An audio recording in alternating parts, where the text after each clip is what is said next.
Okay, we'll call the meeting to order. Approval of the agenda. Make a motion. I'll second Tracy. Anyone see any changes they would like or anything? If not, all in favor say aye. Aye. Opposed? Minutes from September 23rd. it.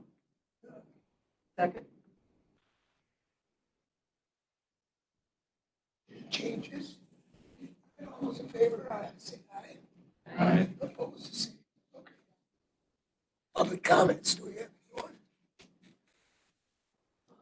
Up in the West Wing or anything? None? None on mine. All right. Number 5, that comes up. 6, do we have any other one? No. 7. Yes. Here, Mr. Chair, just a quick update for you. The current auction that's online, that closes October 27th. So the meeting of the 28th, we'll have the results of that for you guys to decide on. So Okay. wait and see how those come up. So that'll be coming next meeting. Okay.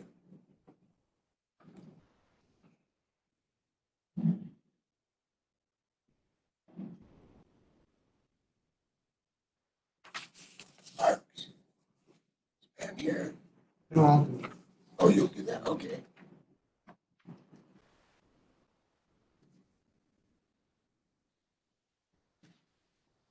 Good morning, everyone. Ben Affelt, our Parks and Trails coordinator, has reached out to the DNR. And the most recent correspondence is with Dan Yankowak from the DNR. Here's an update he gave on their last correspondence. There still is no exact deadline for the DNR's reaction to the master plan for the Stour Seven Lakes Trail. They are in the final stages of review. What they're looking at is strictly compliance with the master plan as it's compared to the MOU. Staff individually is finalizing their thoughts. They will be reviewing with the secretary of the DNR. And I don't know if that's happened or not. Rumor is they may have. But the last thing that was mentioned that they should have something in the near future. So a lot of ambiguity there. I do know that our chairman is drafting a letter.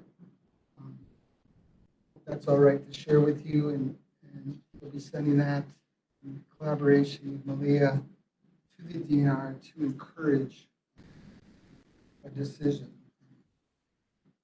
We have communicated to the DNR once they have made a decision, after their final review, that they are to come here and present the rationale of their decision. So they will, they're aware of that they will be here in person to provide their final analysis. That's all I have. So they're not under like a 60 or 90-day time frame from the time we send it to them. It's just open-ended. Evidently. The question is, how about the cat thing? Have they looked at that one? The DNR, Yeah, we sent them both in. and do you know? I haven't heard. I'd have to go look at that resolution back, was Okay. it where we rescinded the plans? I thought we rescinded both of them, but maybe we just rescinded the Stour. Just so. Yeah, I'd have to double check on that. I'll look into that. I don't That one's recall. been sitting there all year too.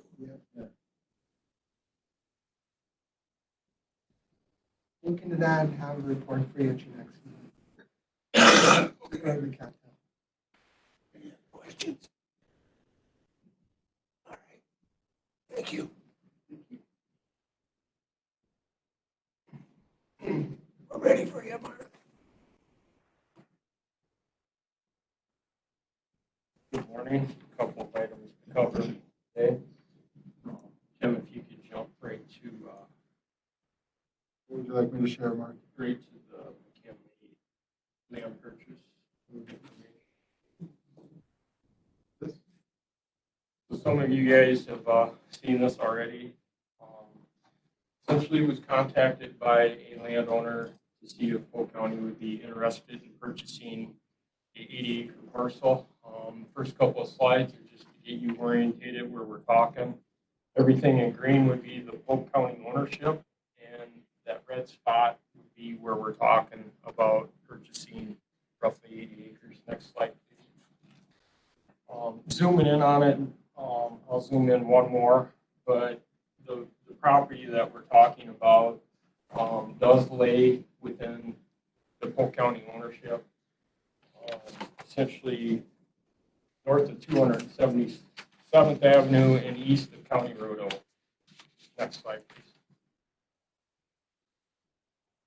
And this is new information since I presented this last time. Just trying to get you an aerial photograph to demonstrate what we're talking about. Essentially, this site is significantly a lot of acres, 42 acres are lowland. I guess the reason that we're interested in it is protecting the values associated with the Clam River, which is a trout stream. If you look at the mission associated with the county forest, it's provide forest, public opportunities, recreation, and water quality. So here I am in front of you with that. I did go out there and do some quick inventory work. I just divided it up into 3 areas. The first area would be an oak, pine, aspen upland, which would be area 1 on the map there. That is 22 acres. The wetland, as I just mentioned, that is 46 acres, excuse me. I said 42 before, but 46 acres. And then there was a recent cutover towards the south end in area 2 up on the map where they did an aspen harvest.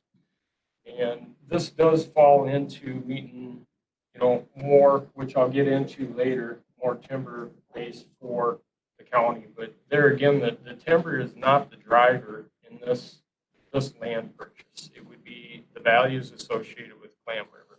Next slide, please.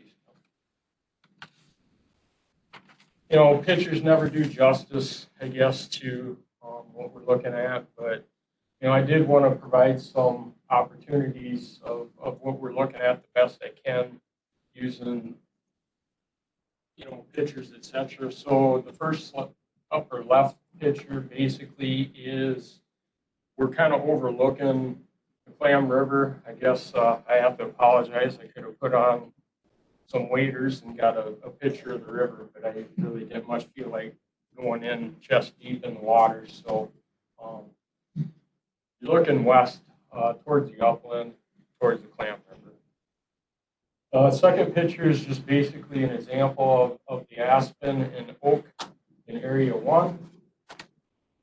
Down one, thank you, Tim. And then essentially looking east again to the pool on the South 40. And the last picture is looking at the Clam River, looking east on the South 40. This is just to give you guys an idea of what we're looking at. And again, photos never do justice to standing right there and looking at things. Next slide, please. So general information, the parcel, I said it's almost 80 acres. We're looking at 74.54 acres. There's 46 acres of wetland, as I mentioned before. Mature oak aspen, 22 acres. If we did purchase the property, we're looking at some type of harvest in about 10 to 15 years on that. Immature aspen, mature white pine, I guess, in my career at least, we'll never touch that as far as harvesting goes. We're looking at somewhere around the vicinity of 2050 before that's harvested. As I mentioned before, the values associated with this are the Clam River.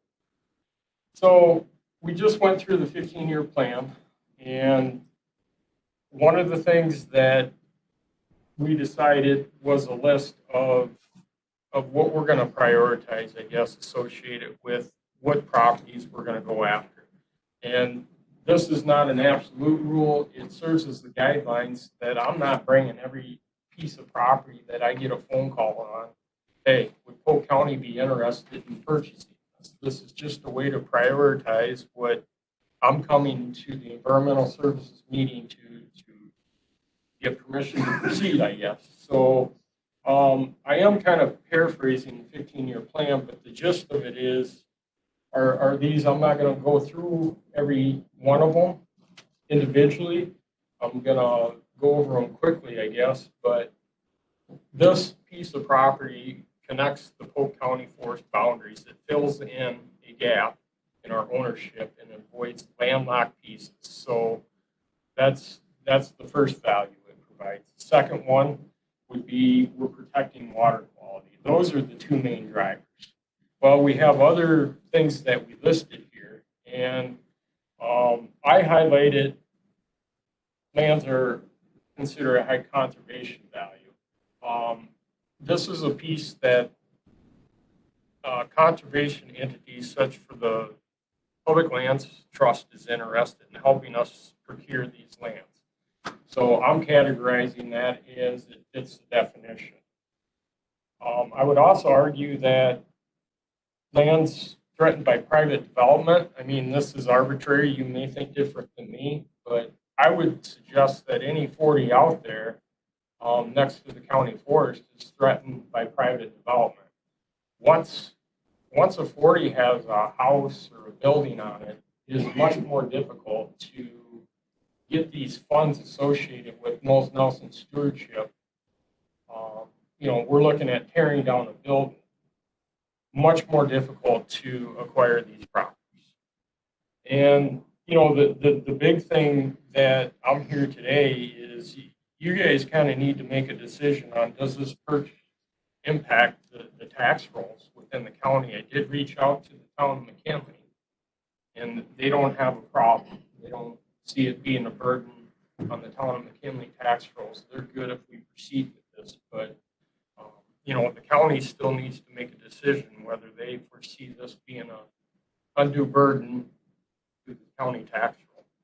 And it's a decision that I can't make, and that's kind of up to you guys. And I'll finish this presentation and open up the questions, but a couple more slides and then I'm done, and we'll open it up to questions. Any questions so far? I see a couple.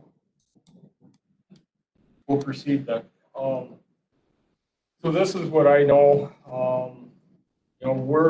We're at like step one here of probably 20.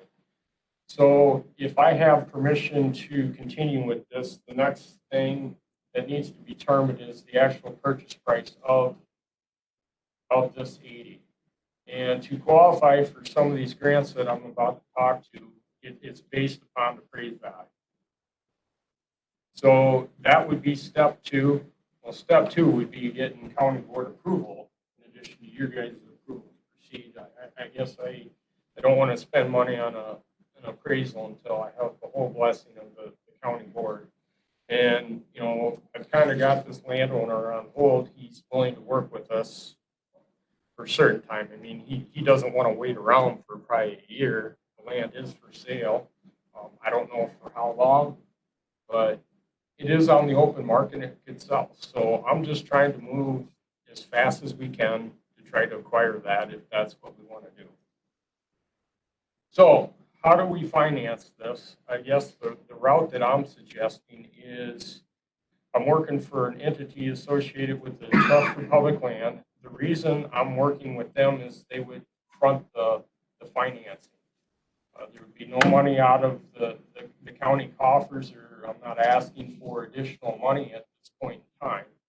They would essentially buy the property, take title of the property, while that buys me time to apply for a Knowles Nelson stewardship program, which basically pays 50% of it, and the county would have to pay the other 50%. Essentially, how we would pay back the loan, it's an interest-free loan, would be when we cut timber. If I get a $100,000 check cutting timber, 20% of it would go into a trust account that we have established. And would continue to go into this trust account until the balance is paid off. For those of you who remember, this is exactly how we bought 160 acres by Mackey. That loan was finally paid off in 2018. So we have not had a balance on that for 2 years now. So I guess I'm doing my best to get us back into a balance. But so essentially, that's what I'm here for. I covered that kind of quick. Anyone have any questions? No. So if we back up to the map there. Yeah. Yeah, The area photograph now. one more. Well, I guess that one's okay too. Yep. So kind of in theory, landlocked but not landlocked chunk next to it there, of 60 acres, that does have access to it for us, right? Scroll back one up. So basically, we do have access to that piece that comes down through here. But the 60 on the other side, we have So west access side. to, right? To this side, No, the other to side. this side, basically, we have logged that in the past, but we're subject to getting permission through private access. So realistically, to bring logging trucks, even if we did acquire this, we would still probably use the same route that we had to access this, but it changes the game for public access. Essentially, this stuff is long-term too, so looking at this in the long term, the forest is going to be here for a long time. If we don't buy this, then what if this 40 becomes available, or this 40? I don't know if it's ever going to become available, but this is a piece of the puzzle of filling in these holes. This is just one step to it that we're trying to take advantage of in the long term. There again, if a house is built here, we're probably not going to have any interest in it. So I can't predict if this is going to become available or this one's going to become available. So if we purchase this 80, the easement that goes all the way through there to that back 40, is that open to the public or not? So basically, I looked at the easement. This piece of property does have an easement on it, but there is a clause within the easement that says it's not transferable. So in the land transaction, we're going to do everything that we can to maintain that easement. That doesn't mean it's going to happen, but it's clearly written in the deed of the property, excuse me, that as of today, it's non-transferable. Coming up from County Road, 270th, kind of weasels through. So that easement goes to what would be the north 40 there of private? That easement is good to the southwest corner. It's based, the easement would be through this 40 area. Okay, does not the easement go all the way through that 80 to the back to the next 40 to the north? It does, but for our purposes, if we buy it, that doesn't matter because all we care about is getting from 270th to the southwest corner. Okay, And then we own it. right, but then what about the person who owns the next 40 to the north? Because that's private. Correct. Does he still get to go through? There's no easement. So that would be another 40 that if it became available, we'd be interested in. Is that am I answering your question? There's no easement because- across for 240. Because the easement comes off of here, comes off of 270th here, right? Yep. Oops, I must have got too close. But this is a private 40, and my understanding is this 40 has easement through here. Through this 40 then plus through that 80 to get Okay. to that easement, three-quarters of a mile in. Okay. That could be wrong. Yeah. I But didn't. Mike Tyler used to own that 40. Who did? Mike Tyler.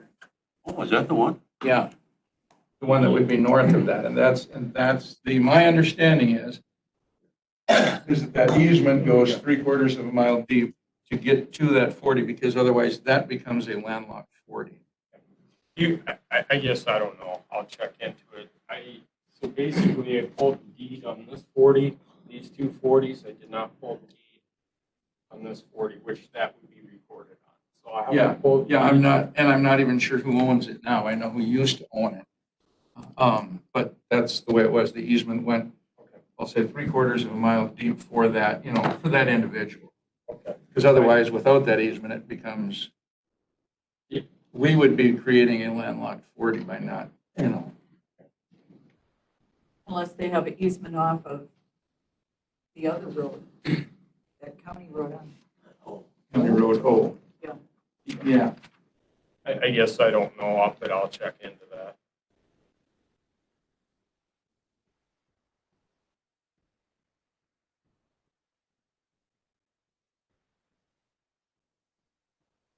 Question, do you have any idea cost-wise what it would be? Approximately, Sorry, Tim. the amount? The amount, that's going to be based on the appraisal, I 96,000. guess, what's in 2019, the county for tax purposes had it assessed at 101,200.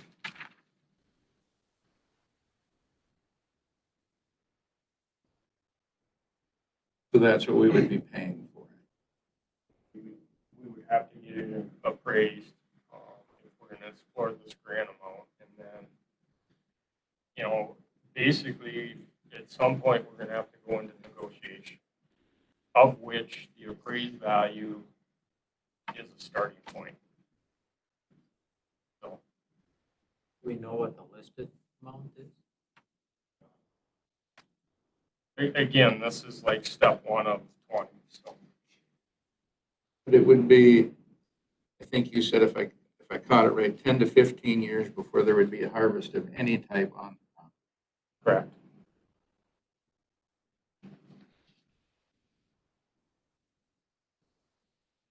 All right. Questions? Again, the driver is protecting the Clam River frontage. It's a start of connecting landlocked county pieces, through walking access, then the county does have access. Could you go back to that one slide? Up, yeah. That one? Or this Yeah. So, I mean, does this improve logging access? No. Is adding timber to the portfolio of county forest? Yes, it does. Is that the driver? In my opinion, no. The driver is public access and protecting the values associated with clam. Do we know there of what we own in the blue, the green, whatever color it happens to be? How much of the white surrounding it? I mean, is that all? So that's all private land that surrounds it then, right? No state land or? Not in this case. So, I mean, we go back to this 160 acres that we bought right here, Mackey Lake in the 90s. That was bought in the mid-90s. Our first harvest is going to be in about 5 years, this aspen right down here. So at the time, the interests were blocking up the county forest and protecting Mackey Lake. I'm not saying we have to use that same criteria today, but 20 years ago, we made an investment, and we'll be getting our first cash flow off of that in about 5 years. So, What's dumb question, but what's the black line running through the center of it? this is snowmobile trail. Oh, okay. So we look at our own priority, that's kind of the only value we're missing is this doesn't provide a connector for recreation trail. It doesn't, in terms of recreation from a trail perspective, doesn't meet that criteria at all. It's hunting land. You can hunt. It's hunting land also. Hunting land, yeah. Long term, we'd like to pick up this 40 in the for that 40. And then that helps us out immensely for this L shape.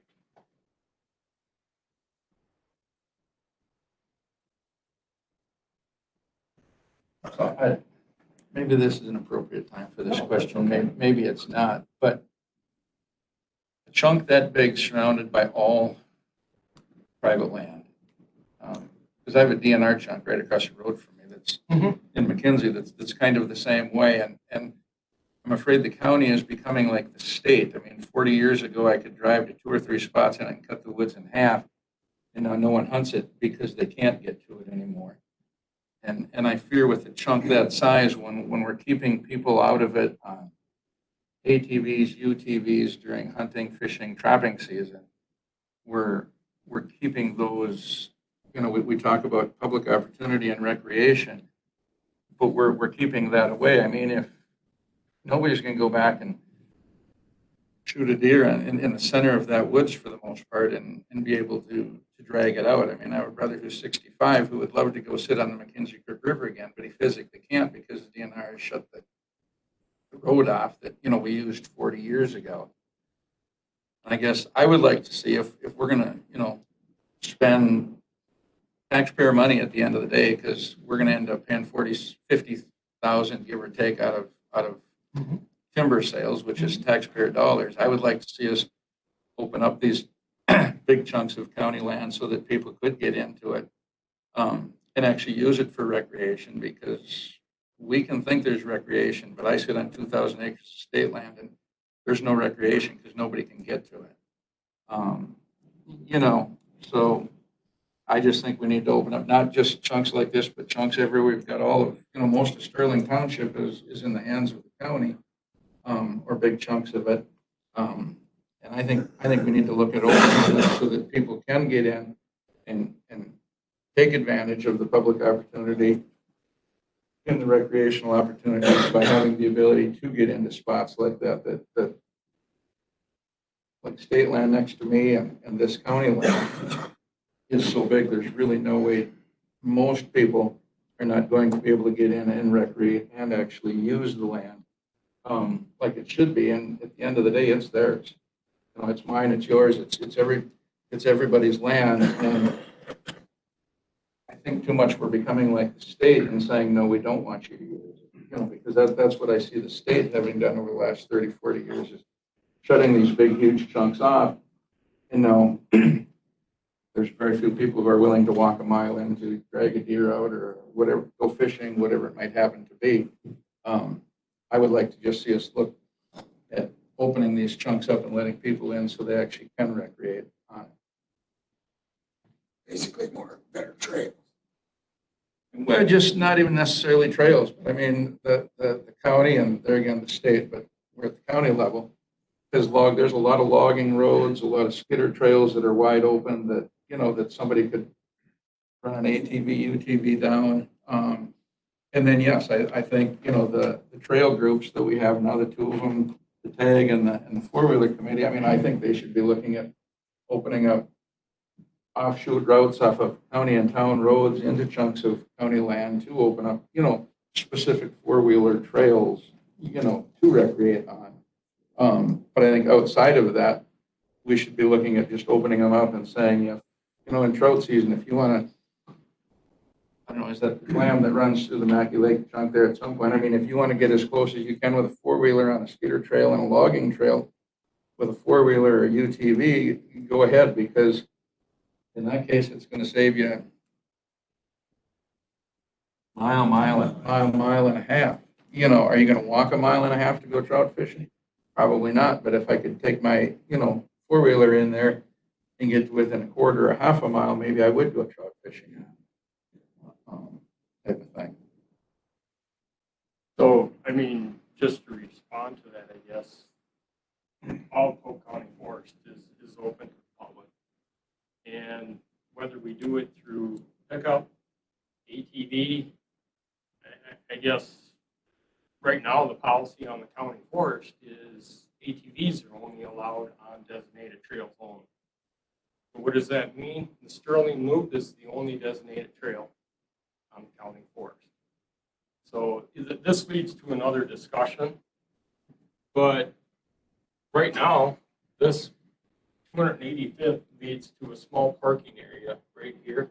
And there is trails all throughout this property. And, you know, that's what we're seeing today with ATVs, walking access, and all of that stuff associated with P-TAC. This year, you'll see the budget very shortly. I'm asking for $3,000 to make some of the improvements just like that. I guess the forestry department has never had that money to make improvements to the road. There's culverts, there's gravel, there's et cetera, et cetera. There's some steps that would need to occur before we start opening some of these things up to whether it's a pickup, a horse, an ATV, or even a walker. So now 285th comes in from both ends, right?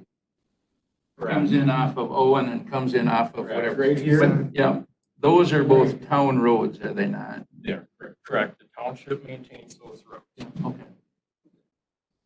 Mark, But if you, when you pointed at the 285th on the west side, you said there was a small parking lot.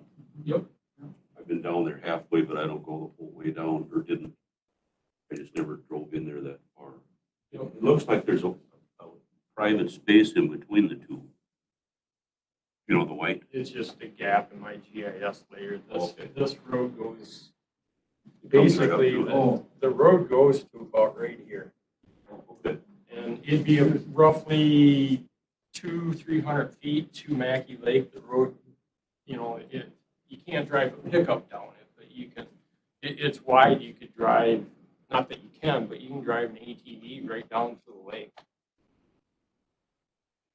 There's that trail that goes to the south from the parking lot. Correct, and then there's another trail that kind of loops around, like so.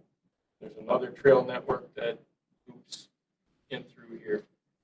I mean, basically, these are roads that we use to log these parcels, and as of right now, this piece is relying on logging heavily in the winter because of all the wetlands, the lack of gravel, etc. So, I mean, There's the other end of 285th, there's a little parking spot there too, is there not? Both ends of them have a, correct, and I'll call it a turnaround. And there's a gate right here. Oh, by the snowmobile trail. Yes. And I mean, this stretch, you talk to the snowmobilers, that's probably one of the worst stretches to get frozen down in the winter due to the drainage, the ash swales, the tough stretch. That's why the gates are there. It's like, I don't, even in the driest of weather, there's no way you can drive a pickup. We struggle to mow it until it's frozen down to maintain the snowmobile trail. You know,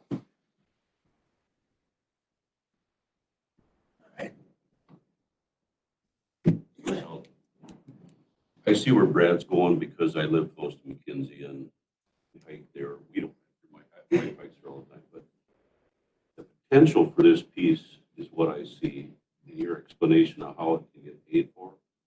It seems a shame to lose it.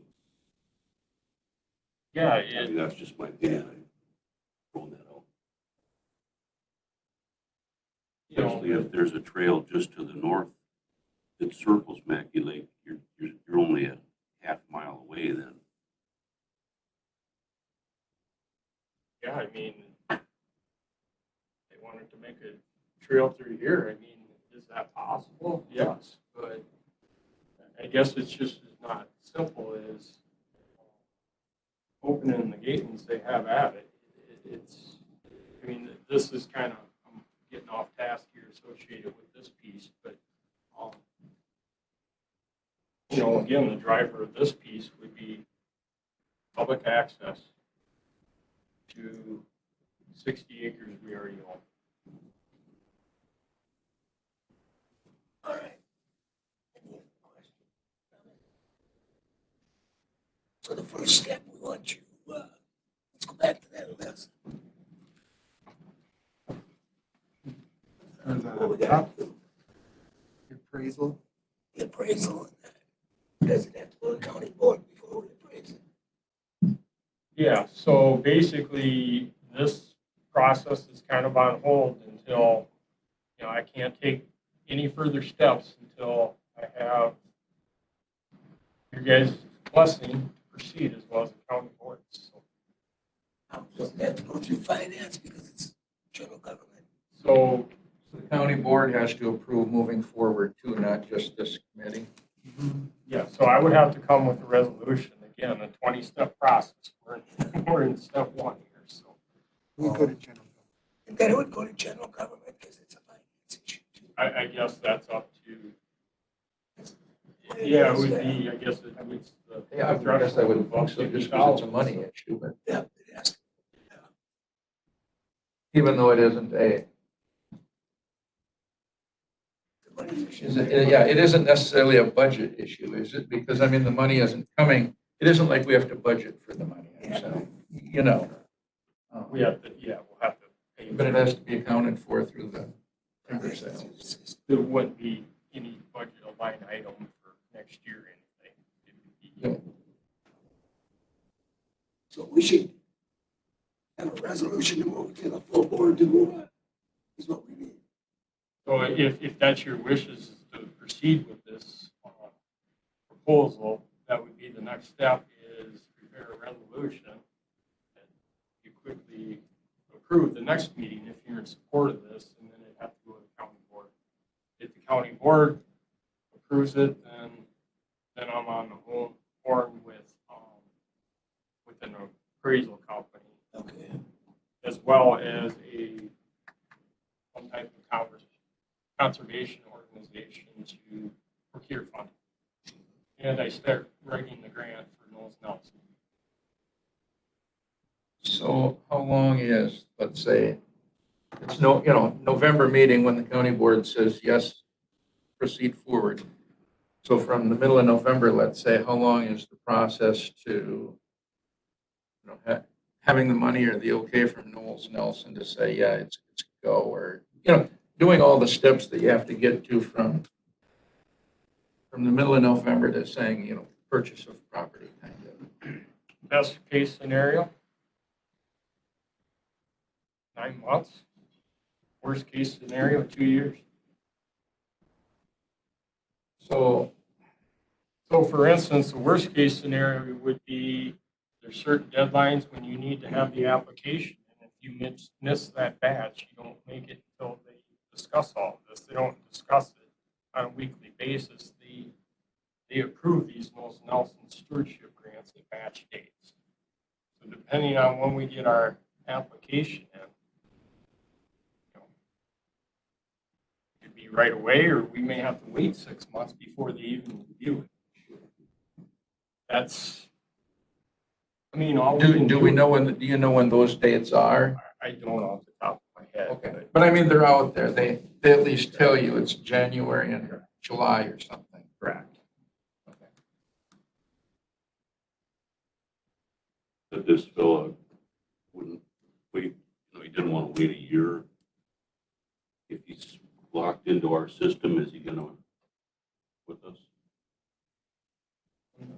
The seller. The seller, Yeah, the landowner, seller.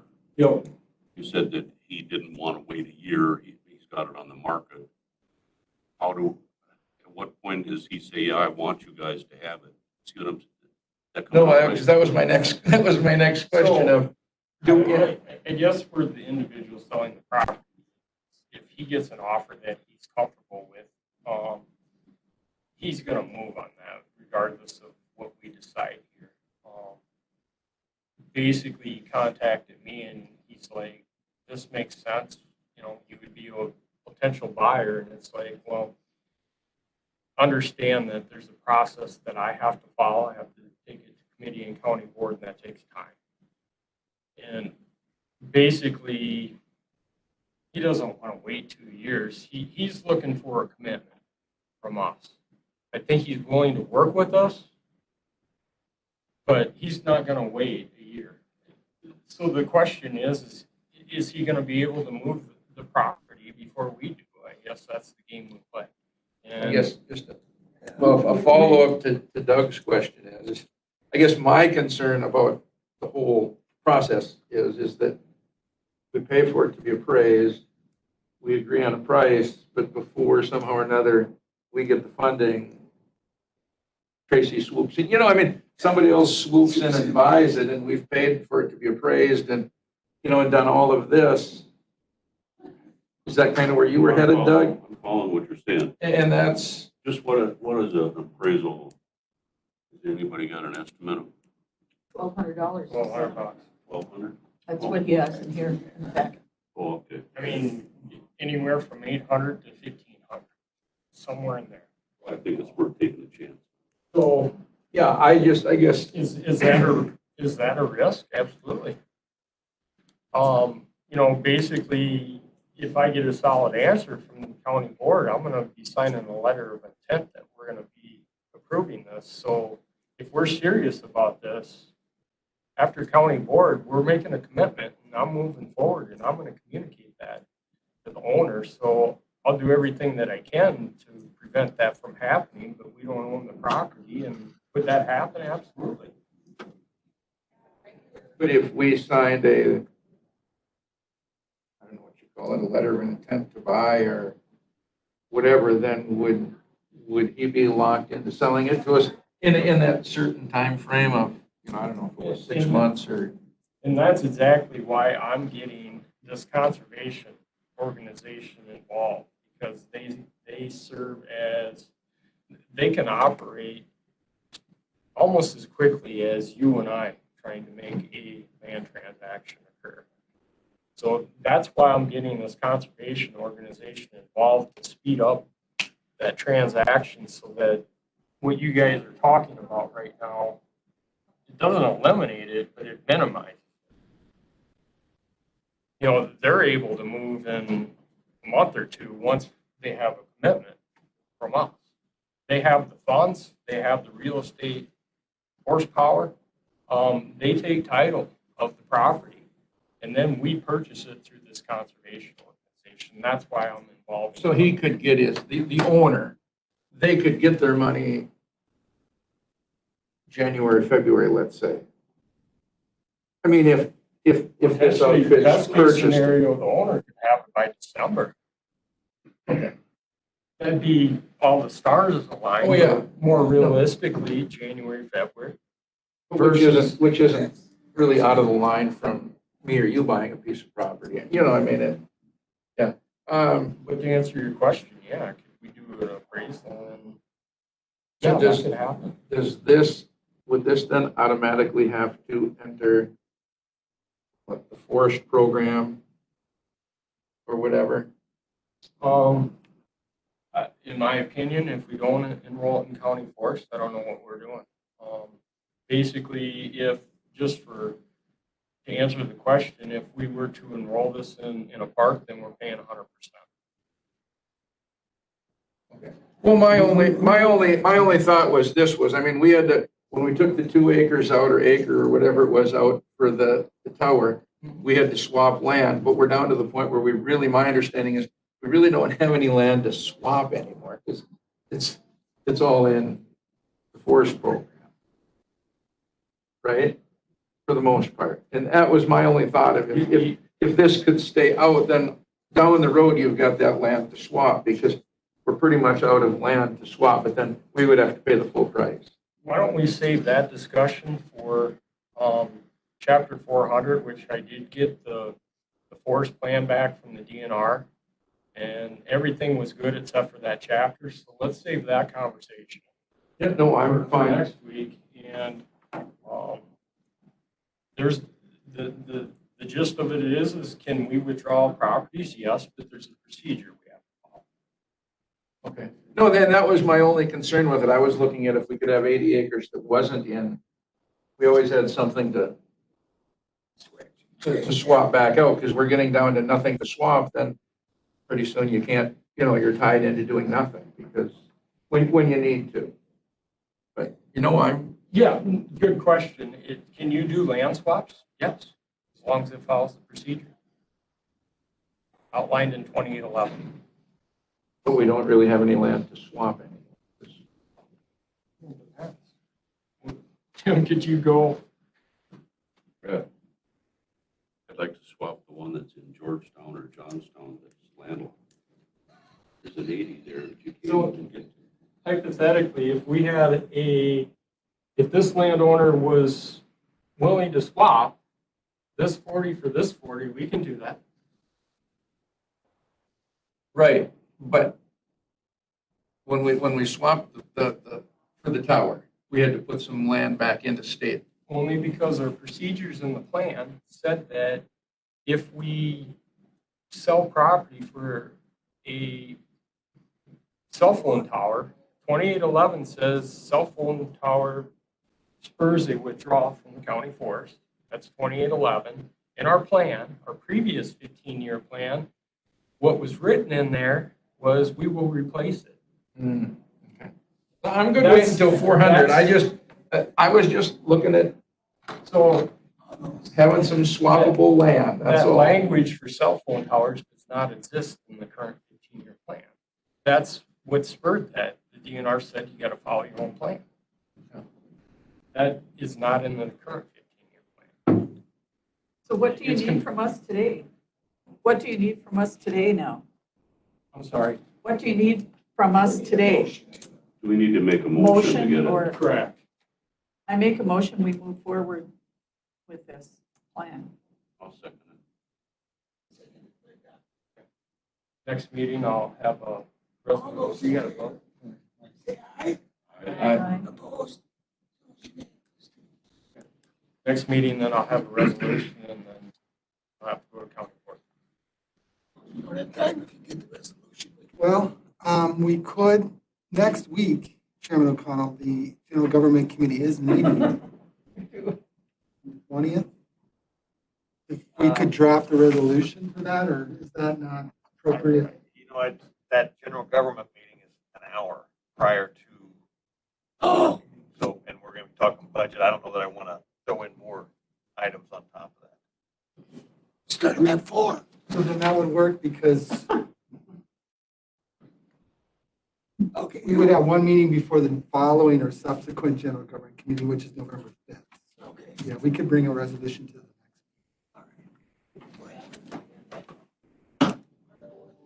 Skip it. No, this would be general government on the Oh, 5th, okay. but we have a meeting on the 28th, 2 weeks, where we would have the resolution before you. Okay. All right.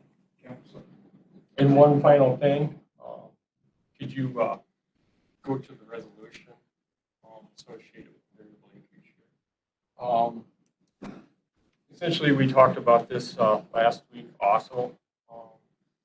I went through the work plan and I did budget for the variable acreage share. This shouldn't be new. This is something that start with the committee and then it goes to county board every year. This would be the interest-free loan associated with sustaining the Polk County forest operations, and a lot of times this is used for reforestation purposes. This is an interest-free loan that is paid back every year. Kind of same process we'd use to pay back the loan associated with this land purchase if we move forward with that. Any questions on this? And this is already in the county board packet. I just wanted to make you guys aware of it, as we covered it last week. So. Anybody have any questions? Okay. Make a motion to approve resolution 4420. Move it forward. County board. Move it forward. Yes, to move it forward. Those in favor then? Aye. And for next meeting, I'll be bringing chapter 400 withdrawal process. We need to revisit that once we get that. What we have in there is fine. The DNR is just asking some questions that I want to run through you guys and get that squared up, and that 15-year plan will be done. And also, we need you guys to approve an access agreement, road access agreement for a private landowner in the town of Sterling. So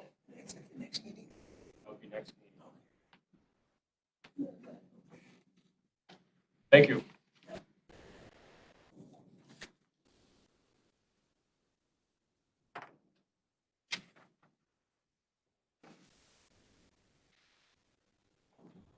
Jump right into zoning.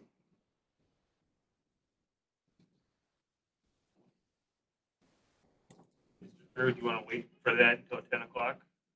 Since that's when the advertised time was. Oh, of the continuing, all right. Let's take a short break.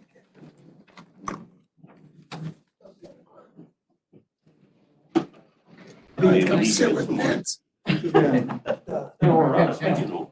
We can just call him Nelson. Oh, yeah.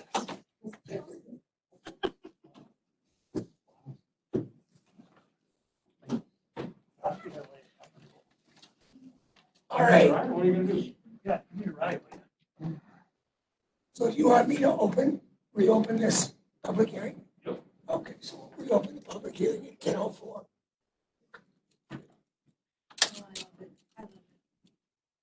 You like me to read the advertisement? Yes, please. Okay. So this request is a rezone for Five Flags Golf. The zoning district change is from residential R1 and residential Ag 5 to recreational business commercial. Property affected is 1855 145th Street, part of the southwest quarter of Section 34, Town 35 North, Range 17 West, Town of Milltown. Parcel number 040-01133-0000, and the west 300 feet of parcel numbers 040-01131-0000, and parcel 040-01132-0000, and parcel 040-01146-000. Total land to be rezoned is approximately 33.82 acres. And the original hearing on this request was on September 9th, 2020. And at that meeting, the motion to postpone to today's date of October 14th was made. So no further notice was required in order to have the continuation of the public hearing today. However, the proper Class 2 legal notice was provided prior to that original hearing. And Mr. Chair, if you want, because we had a couple of committee members absent at that meeting, I can definitely go through my staff report that I did at that meeting. And then the committee members that were present during that hearing asked for some pictures of the site. And so I did take some pictures of that, and I have them available too. I think we should go through it again, just to refresh everybody.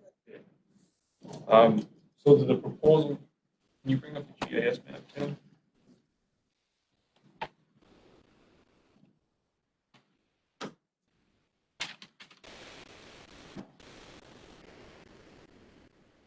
So there's really, and that 4 parcels at play in this rezone request. There's a 15-acre parcel here that has an access coming out from Highway 46.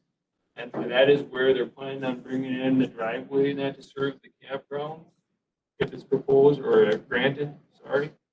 And then we're looking at the westerly 300 feet of this parcel here, that parcel there, and that parcel there. It's basically the woods in that area. There's one small undelineated wetland in that right here on the property. When I was out there for the pictures though, it's virtually non-existent in that. So there was almost no water on the full property that I could find, and that along there. So we had some comments in the past about a driveway that comes in on the north side of the clubhouse and the little accessory building that they have there. That comes back here, and then you can kind of see the path going along the edge of the woods there, and then it goes back in here. So I got photos of all of that. As I stated, there's no other navigable waters on the property either. Only that one small undelineated wetland. There's some residential RA5 and some R1 zoning around it. The next closest commercial rezoning, and that is to the north up by the Unity Clinic in that area. However, with the golf course being just to the east of it there, and then there is other commercial uses in this area. The applicants in that at the last meeting stated that they have received approval from the DOT for that driveway access. The town of Milltown approved the rezone request at their August 10th, 2020 minutes, and that's an exhibit in the file here. It'd be Exhibit 1. And it's underneath their new business. It says Five Flags Golf Course, motion by John Eckel, second by Chris Nelson to approve Five Flags Golf Course request to approve rezoning to B2 recreational business to go forward as approved by the Planning Commission to Polk County zoning for public hearing and approval, and that for the rezoning. And then it's got the parcel numbers and then following it. So anyway, that the campground will be associated with the operation of the current golf course. So that's Exhibit 1. We have not received any other public comments since that first meeting. However, we do have a letter, Exhibit 2, it's from Eric and Christy Visger. Their address is 1481 180th Avenue. It'll be to the south. And it goes like this. We are the current property owners of parcel number 040-02243-0000, which is directly to the south of the 15-acre parcel, which contains a 100-foot wide stretch out to Highway 46. It was brought to our attention that Five Flags is looking at putting a campground in this part of their land and placing a road to the campground on that 100-foot wide area. We are very much against this, and here are some of our concerns. How many campsites are they planning to place in the campground? Who will be monitoring the campground? Who will be responsible to ensure there is no littering or garbage blowing around that can blow into my wooded acres? Concerns with trespassers on our land. Who is covering the damages, if there is any, to my land? The county or Five Flags? Question mark. Fencing on the property line. Fire dangers with campfires. Who is monitoring? Will the driveway be adequate for fire trucks? Has the land been surveyed? For the road going in, will there be adequate runoff? A ditch put in that has an engineer drawn up architectural plans for drainage for the driveway? Will this road be plowed in the winter? Soil erosion. What is the soil like? Is it highly erodible? What is the topography like in the area they are placing the campground? Will there be water, sewer, and electric hookups at the sites? Has a perk test been completed? Why bring the driveway off from Highway 46 and not use what appears to be a driveway on the north side of the clubhouse? Safety issue with another driveway on Highway 46 near the hill. And then when are you planning on voting on this, and do you have good time to consult a lawyer? Which was another reason why the committee at the last meeting postponed. Exhibit 3 was provided by the applicants at the last meeting, and it's from the Polk County Economic Development Corporation. It was addressed to Five Flags Golf Course, and it says, Dear Linda, the Polk County Economic Development Corporation is eager to support your plans for a potential expansion of your Five Flags Golf Course property to include a campground. Camping and recreational areas drive very important tourism to our areas that are vital to Polk County economy. In 2019, visitors spent $95.4 million in Polk County and $13.7 billion in the state of Wisconsin. Plus, the tourism economy in Polk County generated $9.7 million in state and local tax revenues and provided 1,172 jobs in Polk County. And with the COVID-19 virus having such a large impact on local economies, initiatives like you are developing will play a big role in our local community and economy for many years to come. The Polk County County Economic Development Corporation supports and appreciates your contributions with your current property at the Five Flags Golf Course. We look forward to helping you in any way possible to help in your growth and development plans. Sincerely, Terry Howard, the Executive Director.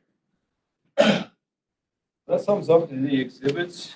Tim, can we go to the photos I took yesterday on site?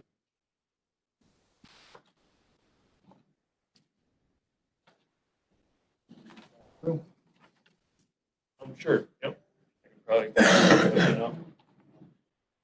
Okay, so this picture and that, the building on the left-hand side is the current clubhouse. And that, as you can see there, I just did some pictures of the campground just to kind of give you an aerial view of what is going on there. That's maybe a little fast.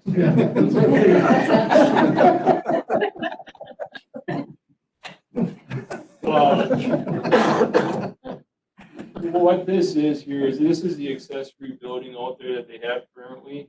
The trail and that in the following photo is right here going along the north side. This is that trail that I pointed out on the GIS map that goes all the way back and follows that wood line around. You can go ahead and hit it again. Go ahead. You could definitely drive a pickup down it, but there is no gravel on it at all. And the trail gets a lot worse the farther you get back. So from washout. So this would be going along the north property line of the Five Flags Golf Course.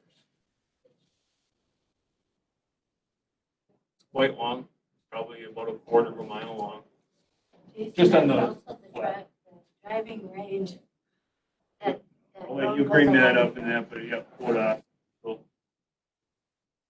you can see there's been no improvements really to it. It's kind of like a field road. So this is right as you get back from that driveway. This is along the north property line. As I understand it, that the property line is kind of back there on the hill. This area is pretty flat. And here, this is looking to the south from that corner. So we're just where that drive or that road hits the woods. So one was kind of looking directly west. This one's kind of looking more to the south. You can see that the trees, there's no huge trees in this area. It's fairly young growth. So anyway, it's fairly open though. This is the trail and that where it's starting to go along the edge of the wood line in that aerial photo. And you can see it gets much more narrow. Give you an idea, and that it was hard to drive a golf cart through there. So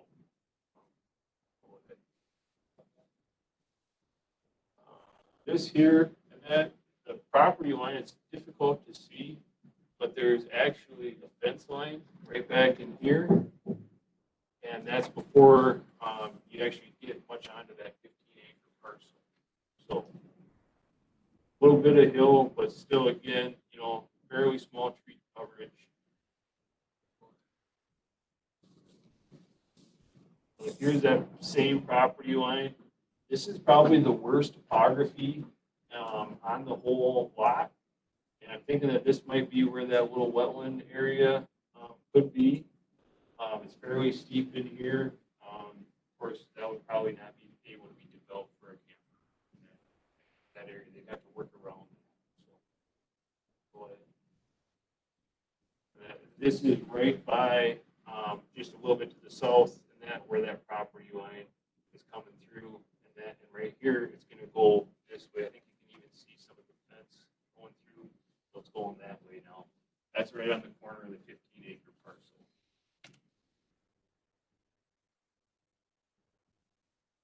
This here, and I believe this is the one fairway in the driving range. This would be looking from the woods back at the clubhouse, so you can kind of see what that topography looks like. I'd say much of the wooded acreage is very similar to that, kind of rolly, nothing really severe except for that one drag run that I pointed out.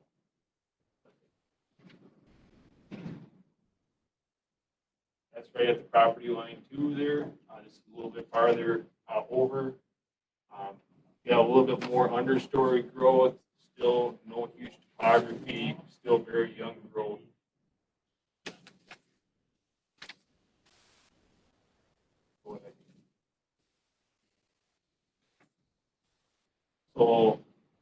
down probably in about the middle of the wooded area and that along the golf course.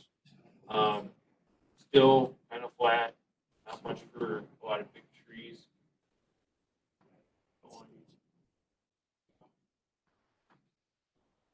Pictures, and there's one big tree that went down.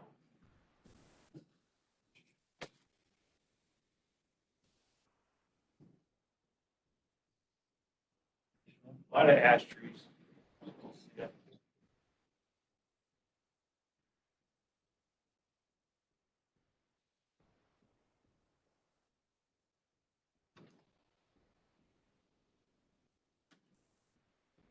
So now this picture here, I'll point out, this is more in the, looking towards the heart of the woods. There gets to be some bigger oaks than that in there. A little bit more mature the closer you get to Highway 46.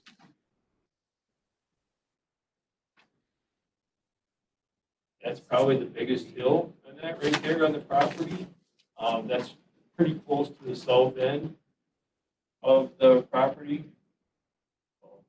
Still not a terrible grade, not 20% slopes, but if it does go up, probably 10.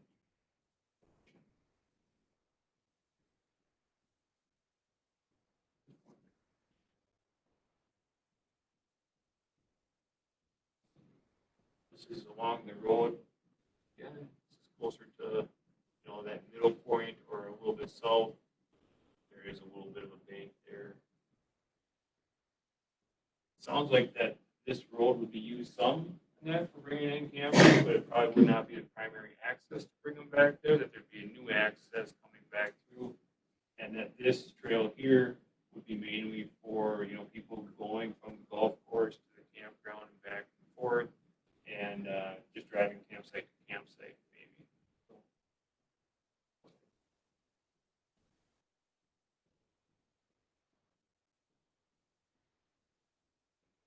Yeah, just lots of really young growth.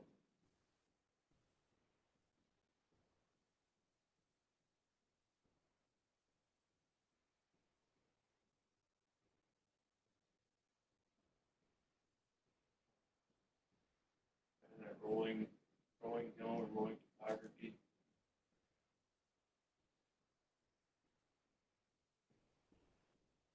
This is getting, okay, so this is getting basically, I'm straight across from the driveway access right now from Highway 46.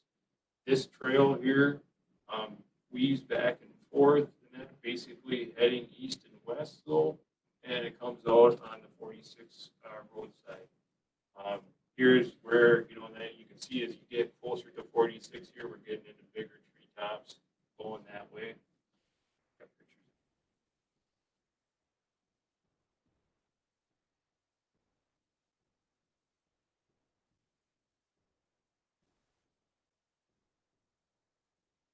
Yeah, this here and that just shows that there was a soil pit done for a soil test out there. It's about in the same area, and that is like 3-4 photos ago when we were kind of looking up that hill. This was right at the top of the hill. I have not seen the copy of that soil test yet, but it looks like there was evidence of a pit here.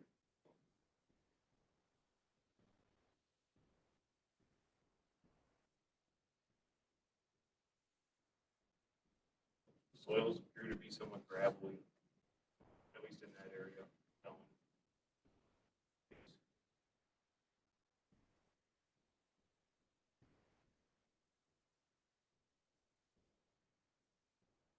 Trees, that's Jamie and that, the manager for the golf course, a son of the applicants. This is that trail that just kind of weaves through. So this is looking probably about halfway through the woods, and then going east to west. And then I got other photos of the other side.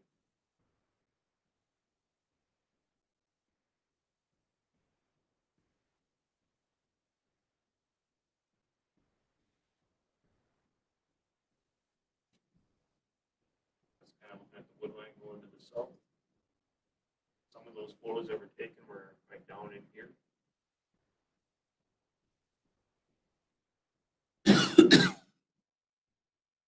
Took a lot of pictures of the golf course just because it's kind of the same topography inside.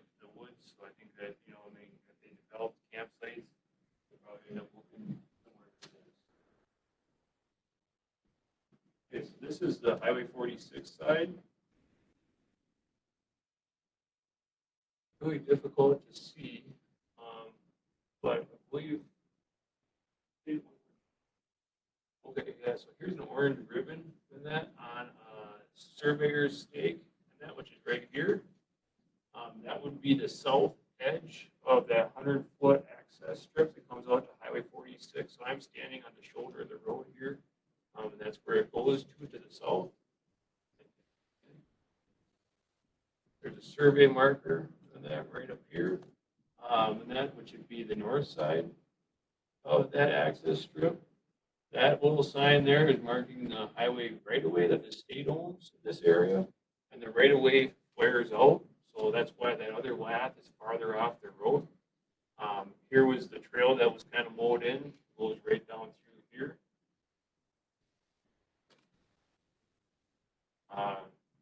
Looks like there was a car that went in the ditch right here in the last few days.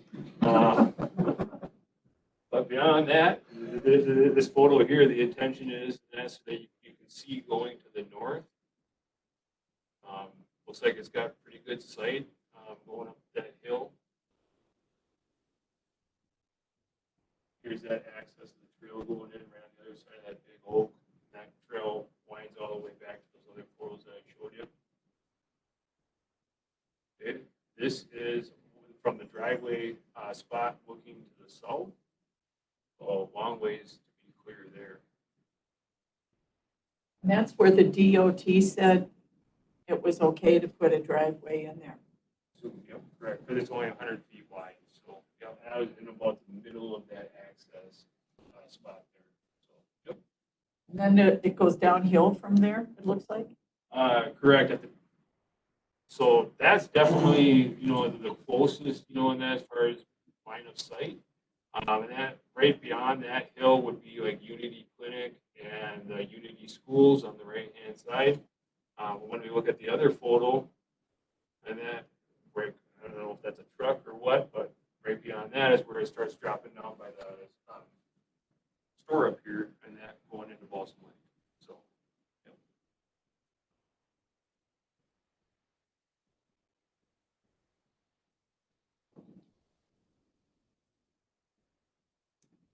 For the most part,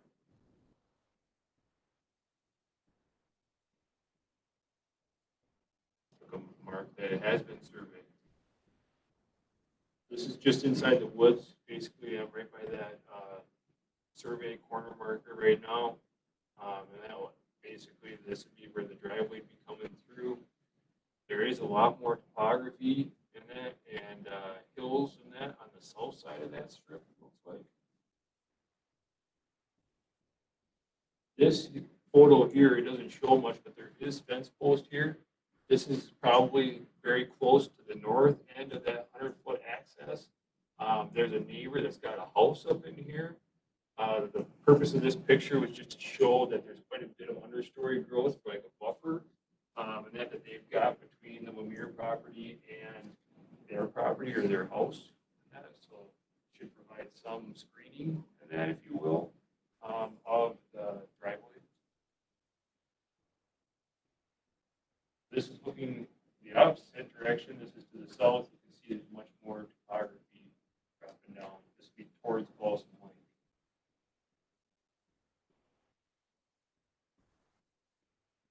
Just going back through the woods, approximately where the road is going to go.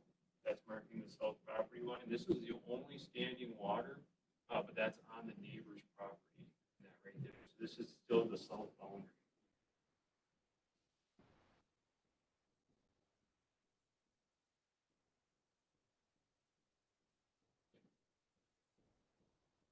You can actually see part of their house roof there. So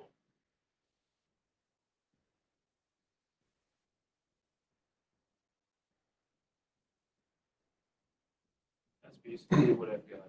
So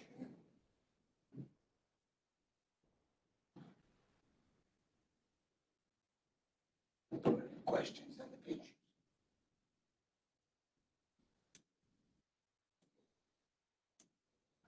take and we'll provide the pictures as a before, if that's okay. Thank you.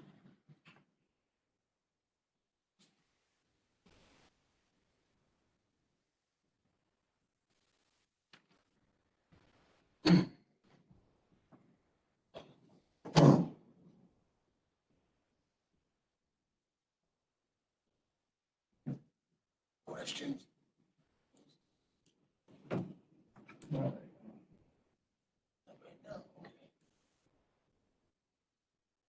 All right, do we have anybody here to speak for or against us?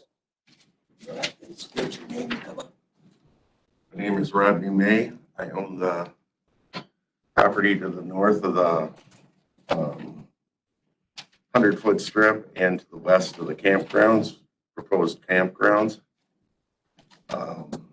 I have all the concerns that Christie has about drainage and access and trespassing and garbage. Plus, I'm a little worried about if they can't get a perk test, they're going to try and hook up to the Balsam Lake septic system, which I don't, if you do the math, they're talking 30 to 50 units a year for 5 years. That's 200 up to 250 units just by their estimate.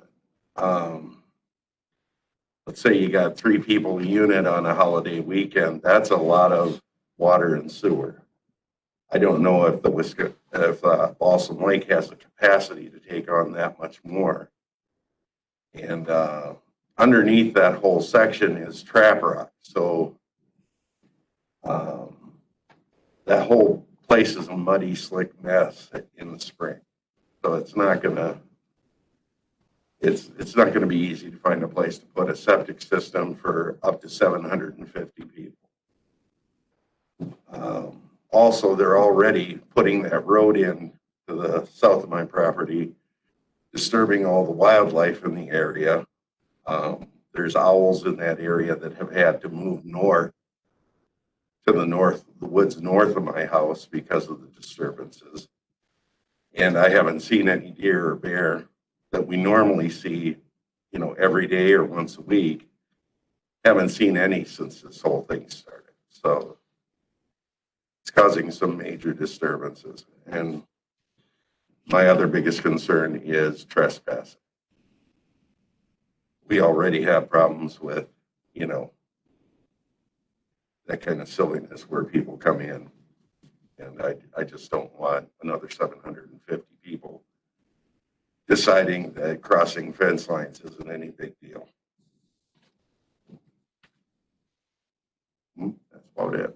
Okay, thank you. Anyone else?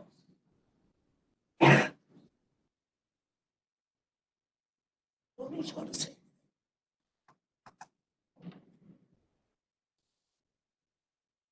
Well, I could respond to that. I'm Dick Welty, and this is Linda Lemire. She owns the property. As far as the suitability of the ground, which was an issue that was brought up at the last meeting, we had our excavation contractor accompany us out to the site yesterday. We spent about an hour and a half in there, and he had his proposed site superintendent. And this is Nick Walton. He's the excavator, and his site superintendent, Jim, was along with us. And we wanted him to come in there and give us a feel for if they thought that it was suitable for the purpose that we're proposing. And they did say that. The slopes are easily manageable with fill that's available on the site. The reason that the roads were there isn't a road, it's just a path that's done with a flail so that equipment can come in, so that soil samples can be taken and pits can be done, so that septic or tests can be done, soil tests can be done. And they found a coarse, gravelly, sandy material in several areas. So it was their feeling, and these are not just us, it wasn't us, it was the experts that went in there, said that the soils are suitable for several septic systems which would serve that area. And so a lot of the concerns that have been expressed about trespassing and litter, I think are already covered by ordinances in the county. And we would fully intend to support those ordinances. As far as supervision of the property, this property will be managed by a professional recreational property manager. It's not going to be a casual operation where people can come and go on short notice. There'll be a very suitable reservation system that tracks who's going to be in there when. And then finally, the kind of a trend in the campground business these days is not the smaller units, not the more transient camping, but it's park models, where it's big recreational vehicles. They're much more like a permanent home. And it's our intention to have not exclusively the bigger models like park models, but a predominance of the units that come in here will be the more permanent, larger units. So that, I think, takes away some of the concerns that the local people might have about the activity of a group of people who are just there for a weekend. These people are going to be here and treat it much more like their permanent lakeshore residents or something like that.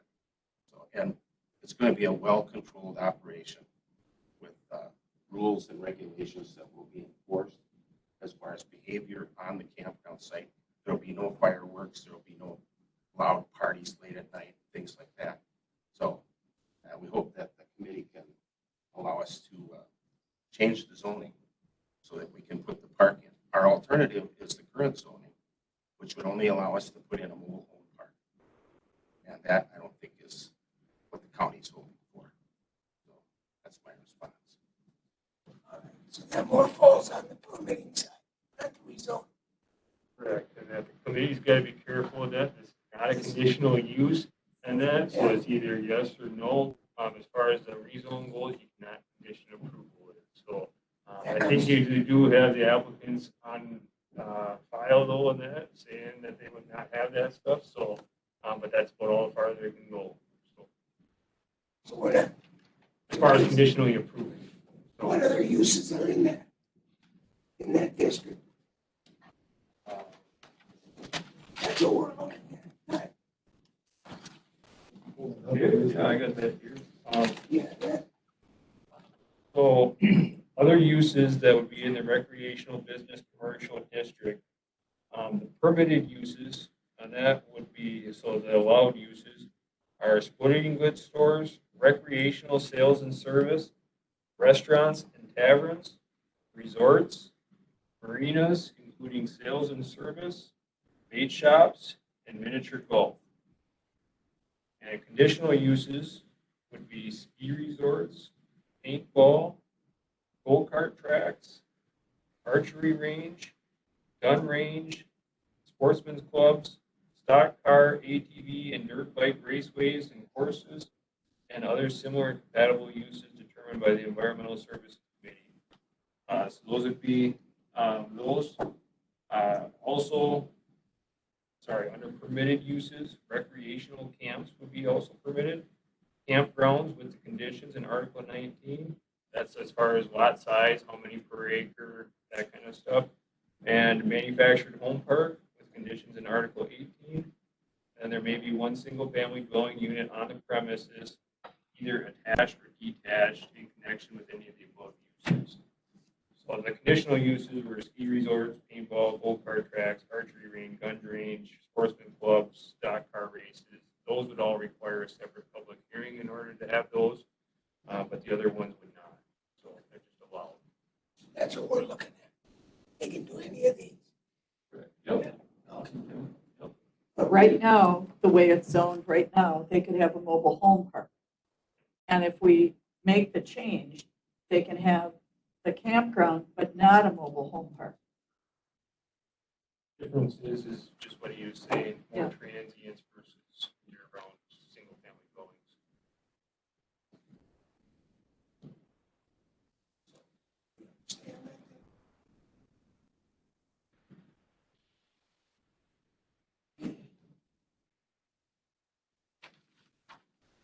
More questions? Now we close the public hearing and discuss.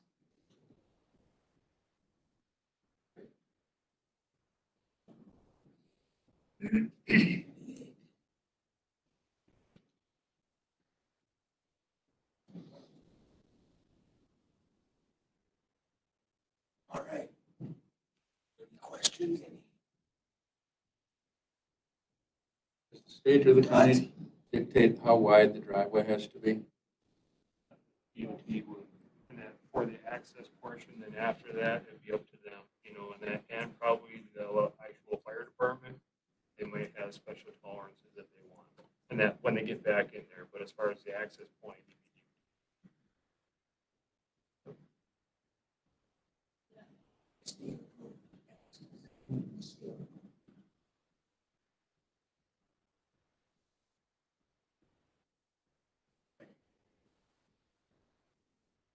Okay, a motion for or against? Make a motion to approve it. Okay, Brad. Second. Okay. Any questions or anything? Not all those in favor say aye. Aye. Opposed? All right.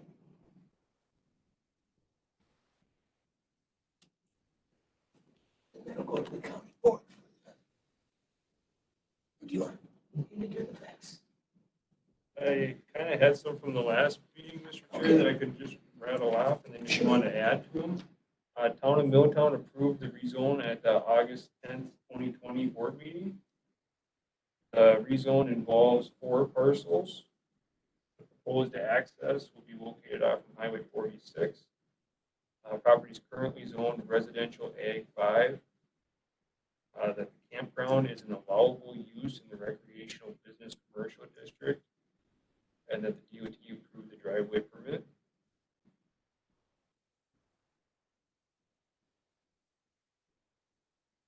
No shoreline. You can add, no navigable waters. Waters or floodplain.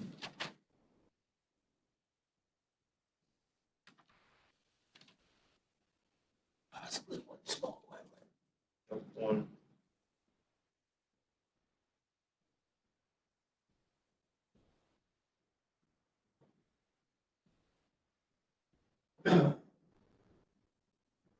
Okay.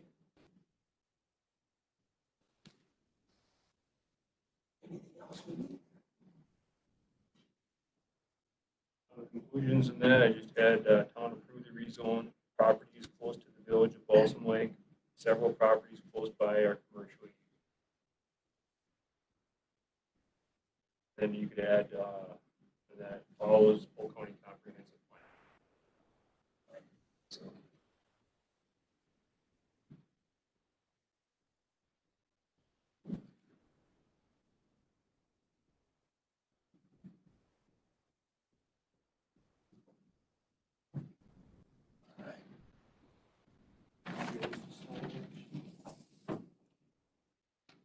and I got a resolution that we can also do for county board.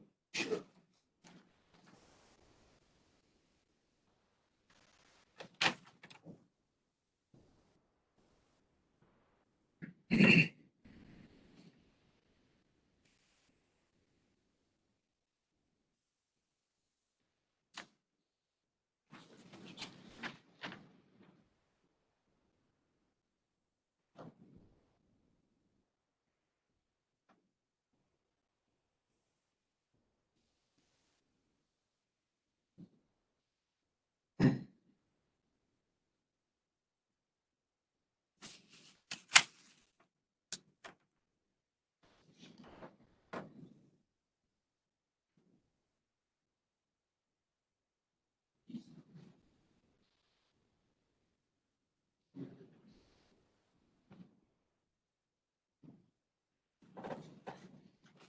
Okay. They're doing the rezones that way. It's just, it's Well, that's good.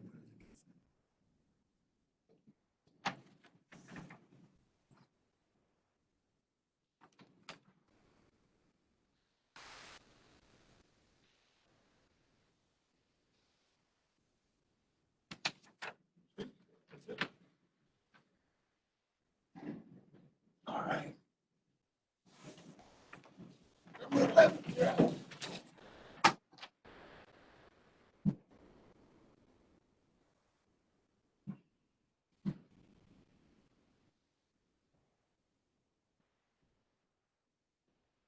talked to Chad Roberts this morning. The budget's going to be delivered to you all in the Friday packet for discussion at next regular county board meeting next Tuesday. In that packet is some or a selective for all new requests, new funding requests, and from what Chad has mentioned, the process is going to be, those will be pushed down, those funding requests will be pushed down to the committee level and for discussion. So with that said, look for that at the October 28th meeting, where there may be a selection of funding requests for this committee to consider.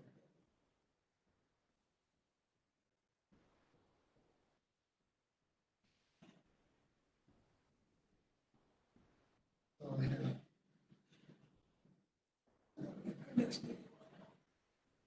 right. There'll be a selected set of funding requests, I assume, for you to consider.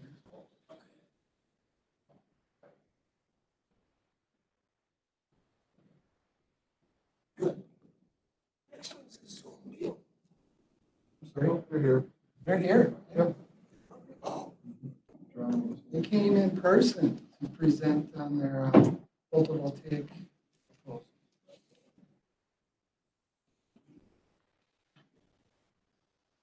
Okay.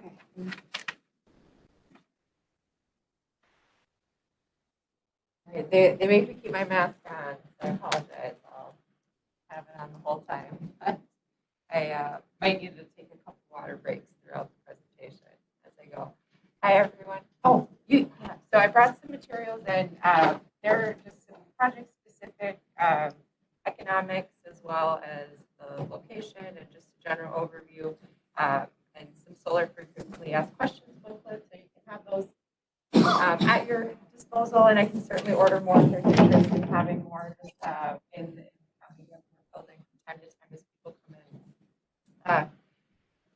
Cue me up, Tim. Thank you. All right. So my name is Kara Banky. I am a developer with Geronimo Energy. We actually just underwent a rebrand this morning. So our new name is National Grid Renewables. They weren't sure if it was going to be launched before my presentation this morning. So everything that you're seeing will be in Geronimo Energy's name, but moving forward, we're National Grid Renewables, and there are similar slides where I'll talk about National Grid. Since I'm talking about it now, I'll actually just segue into it. They acquired us in July of 2019. So National Grid is most well known as a UK utility. They also are a utility operating out of the northeastern portion of the United States. We are owned by their unregulated arm. We always have been, we still are now. National Grid Ventures, it's quite common for utilities to have unregulated arms that work on their development of assets, and that's no different than what's going on here. So National Grid did not have a renewable energy presence. They wanted to have one and saw Geronimo Energy as a tool to do so. So day to day, it hasn't changed and still will not, even with our rebranded name. And our attorney actually explained it in a way that really made sense to me this just yesterday, where it said it's just like an individual changing their name. And I'm about to be changing my name next November. I'm like, oh, that makes sense. I'm still me. I just have a different name. So that's exactly what's happening here. We still have our same core values. We're still committed to doing the right thing, to being farmer friendly, and having a strong community presence where we develop our projects. And that's not changing. The National Grid Renewables will help us get into those more key expansion markets we're targeting. We've been very focused in the Midwest, and you'll see that with some of our slides and development maps. So that wasn't planned in the presentation, so I went off key, but I kind of had to do that before we got too far. All right, so with that, here is Geronimo Energy's kind of state of Wisconsin team. I am up there.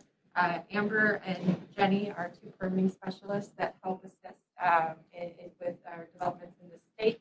And Ben Adamich, he is our market lead. within the market, we're kind of in the Midwest market that we work in. So I'm predominantly working in Wisconsin and Michigan.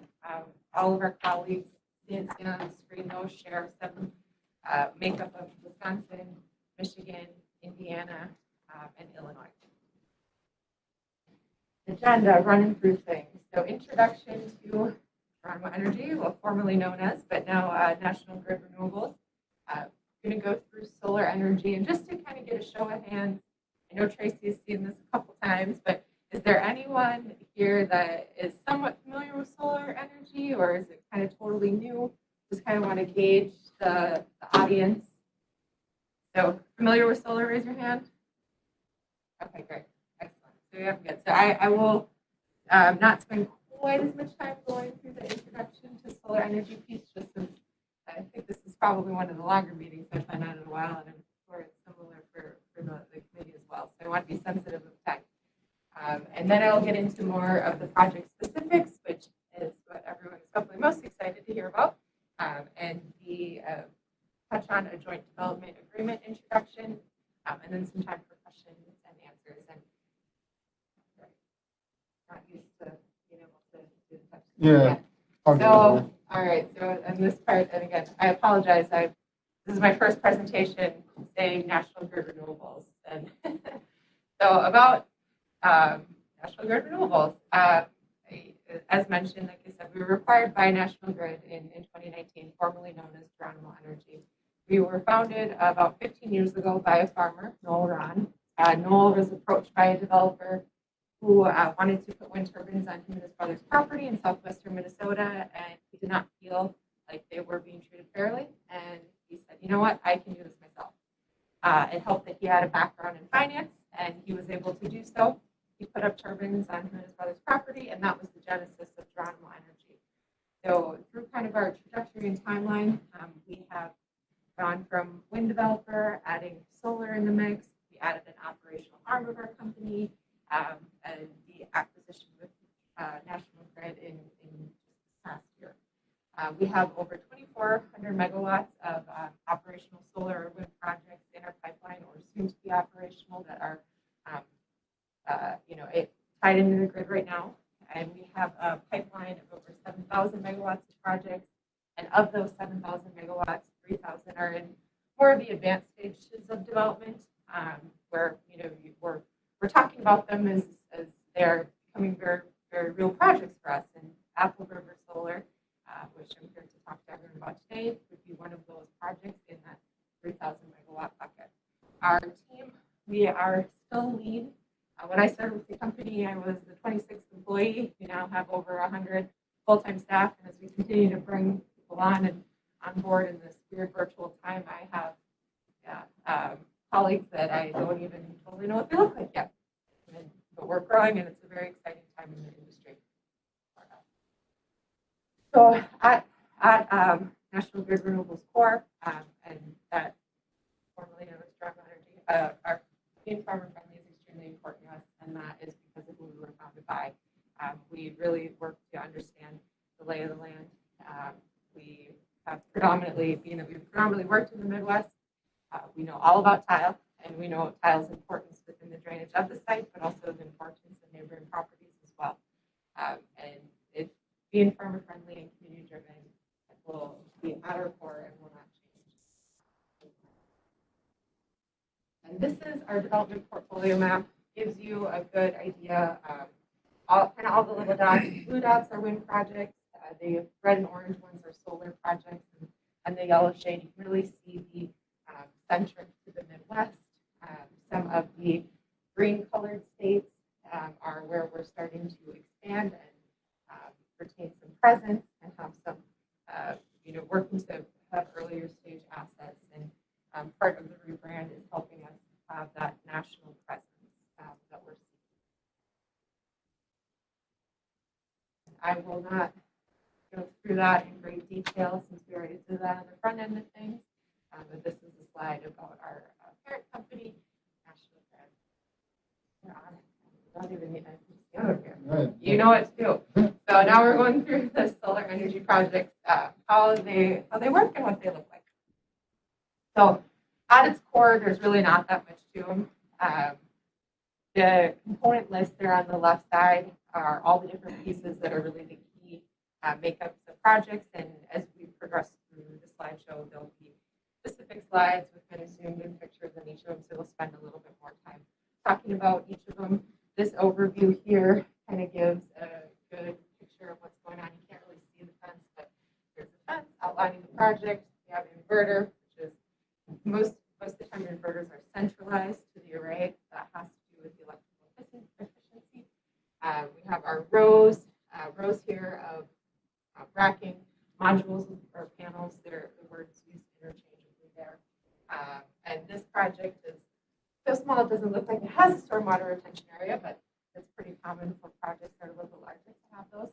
And similarly, operation and maintenance shed or an O&M building is common for projects as well. So the first step with solar development, and I think before I segue into things that might be helpful, if I just take a step back and talk a little bit about the project on the front end of things and where we're at before we get too much further. So we are proposing a 100 megawatt solar project across 4 different towns in Polk County, Apple River, Clayton, Beaver, and Lincoln. Our project, you might have already seen the map if you've got the presentation beforehand, or if you just see the presentation before, like Tracy. The center of our project is kind of where all the 4 towns, that's kind of what we're looking for there. So with the process in the state of Wisconsin, any project that's 100 megawatts or larger goes through the Public Service Commission for its land use permit. So throughout this process, there are many steps along the way to have local involvement. Some of that depends on how involved the local communities want to be, but also how engaged the developer is with the local communities to drive that level of engagement. So in terms of getting our land use permit, the state is the ultimate approver of that. And what they kind of look to is that projects are not in direct conflict with existing zoning ordinances.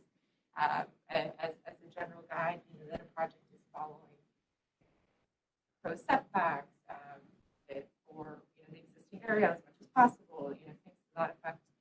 Types of permits or approvals that we could need from the county or the local town would be things such as driveway permits for access, if we needed building, electrical, things of that. So more of those administrative permits, but any the public hearing for the land use permit, that process is going to be set through the Public Service Commission and their schedule. And we have not applied yet for a process of compiling our application to get that submitted.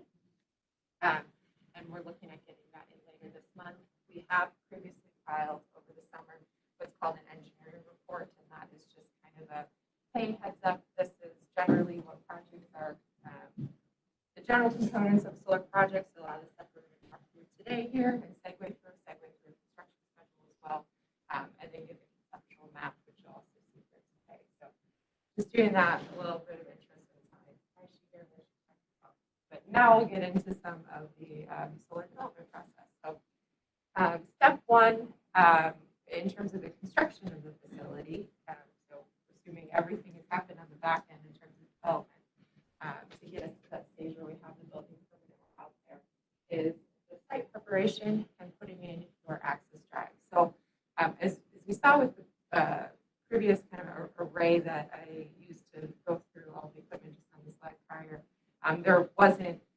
there wasn't a defined gravel access drive all the way around the facility. In areas where we have soils that allow for that, we often don't carry gravel all throughout the array. It's pretty much guaranteed you're going to have gravel within the public road right away. So definitely those portions of the project are going to have some form of gravel for the access drive. If we don't have to carry it throughout the site as a whole, then we'll work to not do that.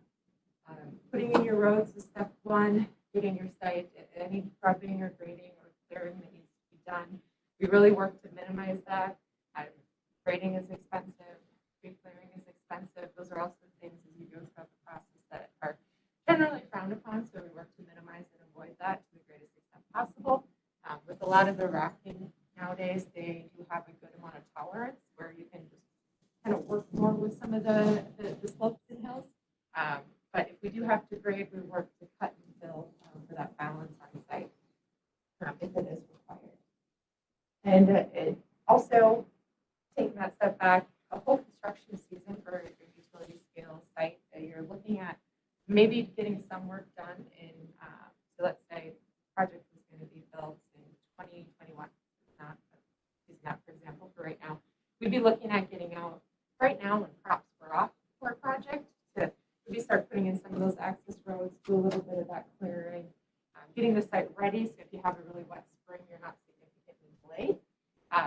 And then really going in and mobilizing spring to when snow flies for then a project energizing. So as we continue to do the next slide, kind of think of it as this is happening in the fall, and then once we hit to the next slide, okay, this is going on in the spring, and we'll hop to the next slide here. So as we're starting to put some of that core equipment on site, the inverters are what I call the brains of the operation for a solar project. So we have the incoming sunlight on the panels. The panels are DC, direct current. Our grid runs an alternating current. The inverters are what they're doing that conversion. So all of our rows of solar panels that are tied together feed to inverters, and that's where that conversion occurs. So you have both closed skid and open skid inverters. They do the same thing aesthetically; they just look a little bit different. Most of the time, the inverters come in on precast concrete skids, and they're just kind of plopped down where they need to go. Modules and panels. So this is by far what makes up the majority of the project in terms of the visual aspect. You're certainly seeing panels the most. There's two types: thin film and polycrystalline. They do the same thing. Aesthetically, they look a little bit different. I like to think thin films look a little bit more modern, where they don't have that casing, where the polycrystalline have more of that, rigid grid cells and their frame. Racking. Racking is what is holding the panels. Two types of racking equipment. There are fixed tilt and tracker. A lot of the smaller systems that are installed within the Midwest today right now are fixed tilt. So those ones are going to be usually southerly facing at a fixed angle, just as the name advertised, and the rows run east-west.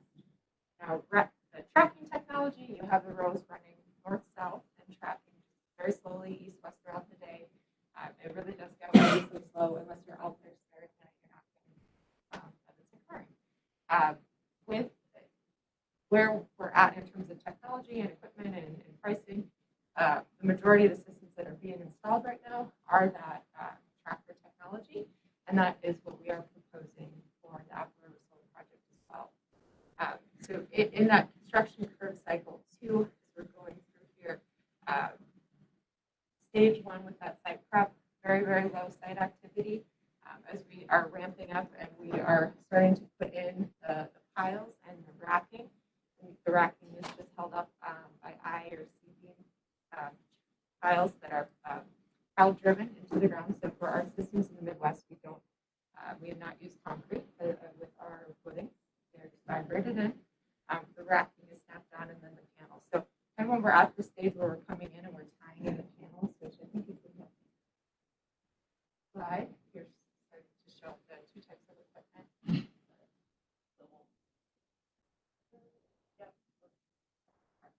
So at the panel installation stage, that's when we are peaking in terms of construction and site activity. It's very labor intensive. It's all done by hand. There's not a machine that does it. That is when we're kind of at our max. And we'll talk about numbers for this project, but we're estimating 150. It'll probably be closer to 200 construction workers for a project of 100 megawatts in size. I have two 20 megawatt projects right now that they ended up peaking at about 83 employees this summer. So 1/5 the size, and they ended up with 83. So just to kind of give a little bit of scale. We always like to under promise and over deliver. So that's when it comes good. So here we have our point of interconnection. So when we talked about having the gray rows being strung together and feeding to the inverters. The inverters, you have the wiring running up to your point of interconnection. So the point of interconnection is where we're meeting the existing electrical grid. So depending on the size of the project, that might be distribution equipment, that might be the transmission equipment, that could be an existing transmission line, it could be an existing transmission substation. How we end up configuring the connection to the grid is dictated by the utility and the independent system operators. So that's something that we have very little say over. We go through a process that takes about almost 3 years. And when we come out of it, they say, this is how you hook up and this is how it happens. So generally speaking, too, your point of interconnection is your tallest point. And that's because the existing distribution or transmission equipment is, maybe the transmission poles around there higher in height. So you have to be able to raise up to meet that. The vast majority of the solar project itself is pretty low profile in terms of the panel height, fencing, inverters, but that point of interconnection is just inevitably higher. Restoration and revegetation, that is what comes into play at the end of the construction cycle, as with any. We look at planting on our sites, usually some type of a perennial, native, and non-native grass mixes with some pollinator plantings. So a lot of the construction is coming from the state DNRs for what ends up being planted for these projects. They're seen as an opportunity to really, they're treating it kind of like a conservation reserve program. After the construction of the facility, the soil, it's not, the ground isn't being turned over. You have that stable ground cover on there. And we're seeing, again, state agencies see this as the opportunity to have the soils rest, regenerate, and rejuvenate, and have some of that added wildlife benefits that those types of mixes bring onto the site. So for our site here, that's like kind with the type of mix that we'd be proposing. You have that shorter grass mix within the array area because you want to minimize shading of the panels. And then a taller grass mix in between those open spaces. So kind of like you have taller grasses here in between that open space and like a little bit of the edge of a panel here, so between here and the fence, or if you had a good amount of distance between the fence and the right of way, if you were on a property line. And actually the Complement Solar Project, this one is a lease, so that corn is our landowner for. And so this is just kind of a continuance of the vegetation management piece. So with the types of seeds that we're planting, it's going to take a few years for everything to get established. For the first growing season, you have your cover crop coming up. The next season, you actually start to have more of your perennial grasses that you have planted. Some of the forms starting to come up and flower. Most commonly, we are mowing the sites 3 times a year in those formative years. Thereafter, you're looking at decreasing that to two times a year mow, 1 time a year mow, and eventually we haven't had a project get to this stage yet, but what the landscape architects are telling us is that you look at every other year. So you're really fighting the weeds in the first few years. There could be some spot spraying and be targeted to weeds that aren't responsive to mowing. And after that, we can't burn, so we can't do a gray bird with the electrical equipment in there. So mowing is therefore the most common form of management. I will say that I like to permit my sites with flexibility to have be able to have grazers implemented on them. We'd be looking at sheep. Goats are too rambunctious. Horses and cattle are a little too big and in the way, rubbing on things. But sheep are just about just right.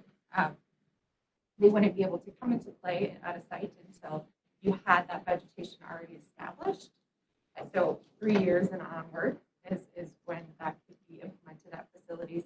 There would also need to be a local market for it. So if there isn't, a farmer in the area that's shepherding, it probably wouldn't come into play for a site. But if there was, that certainly is a viable option. And again, I work to permit projects to have that flexibility.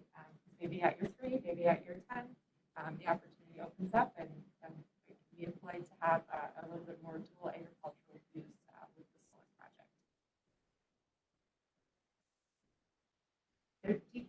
So now we've fast forwarded very, very quickly through the solar development cycle, and we are at the end of the project. So the equipment itself, we estimate the projects to be 25 to 35 years.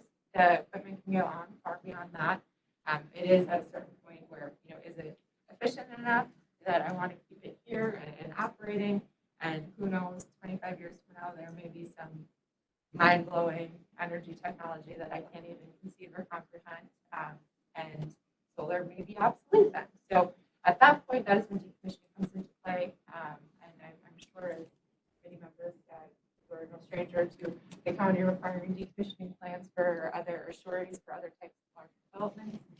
That's pretty much the trend that we've seen with solar across the United States as a whole. So as we go through the process with the state of Wisconsin, our project is required to submit a project-specific decommissioning plan detailing every single component going in and its quantity and what that is going to take to roll out as well. And what is the value of that? How much is it going to take to remove that?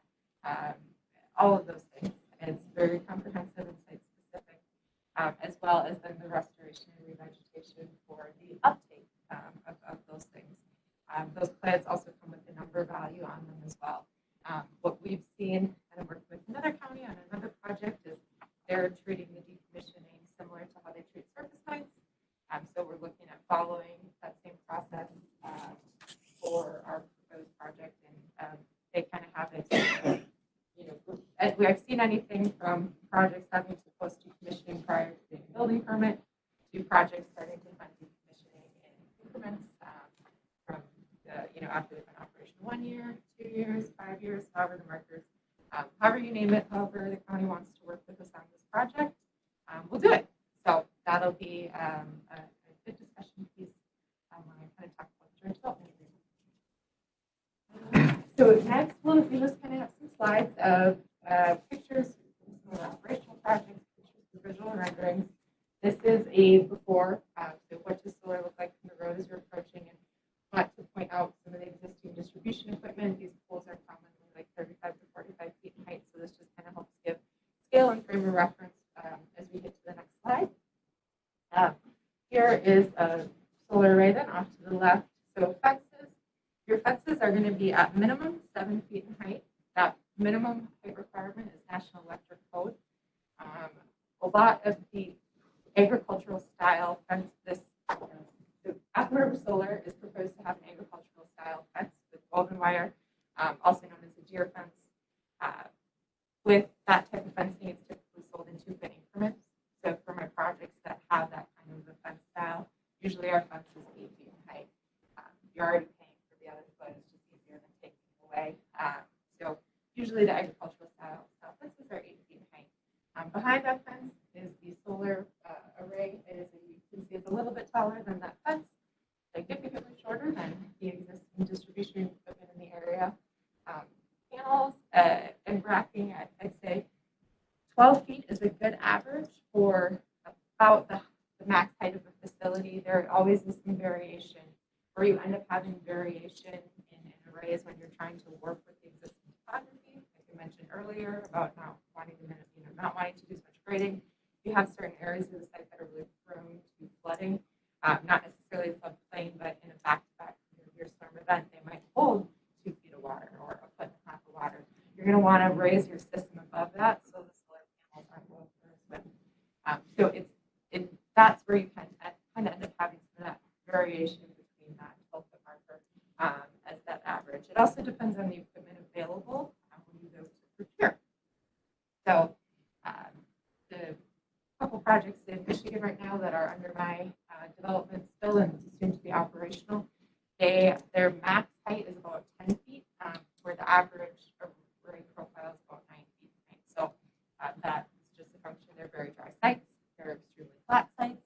And so it worked to have that panel height right around 10 feet for those projects. All right, so here is a good bird's eye photo of both technologies. So within this central area right here, this is a tracking where you have the rows running north-south, tracking east-west throughout the day. And then outside of it is fixed tilt. So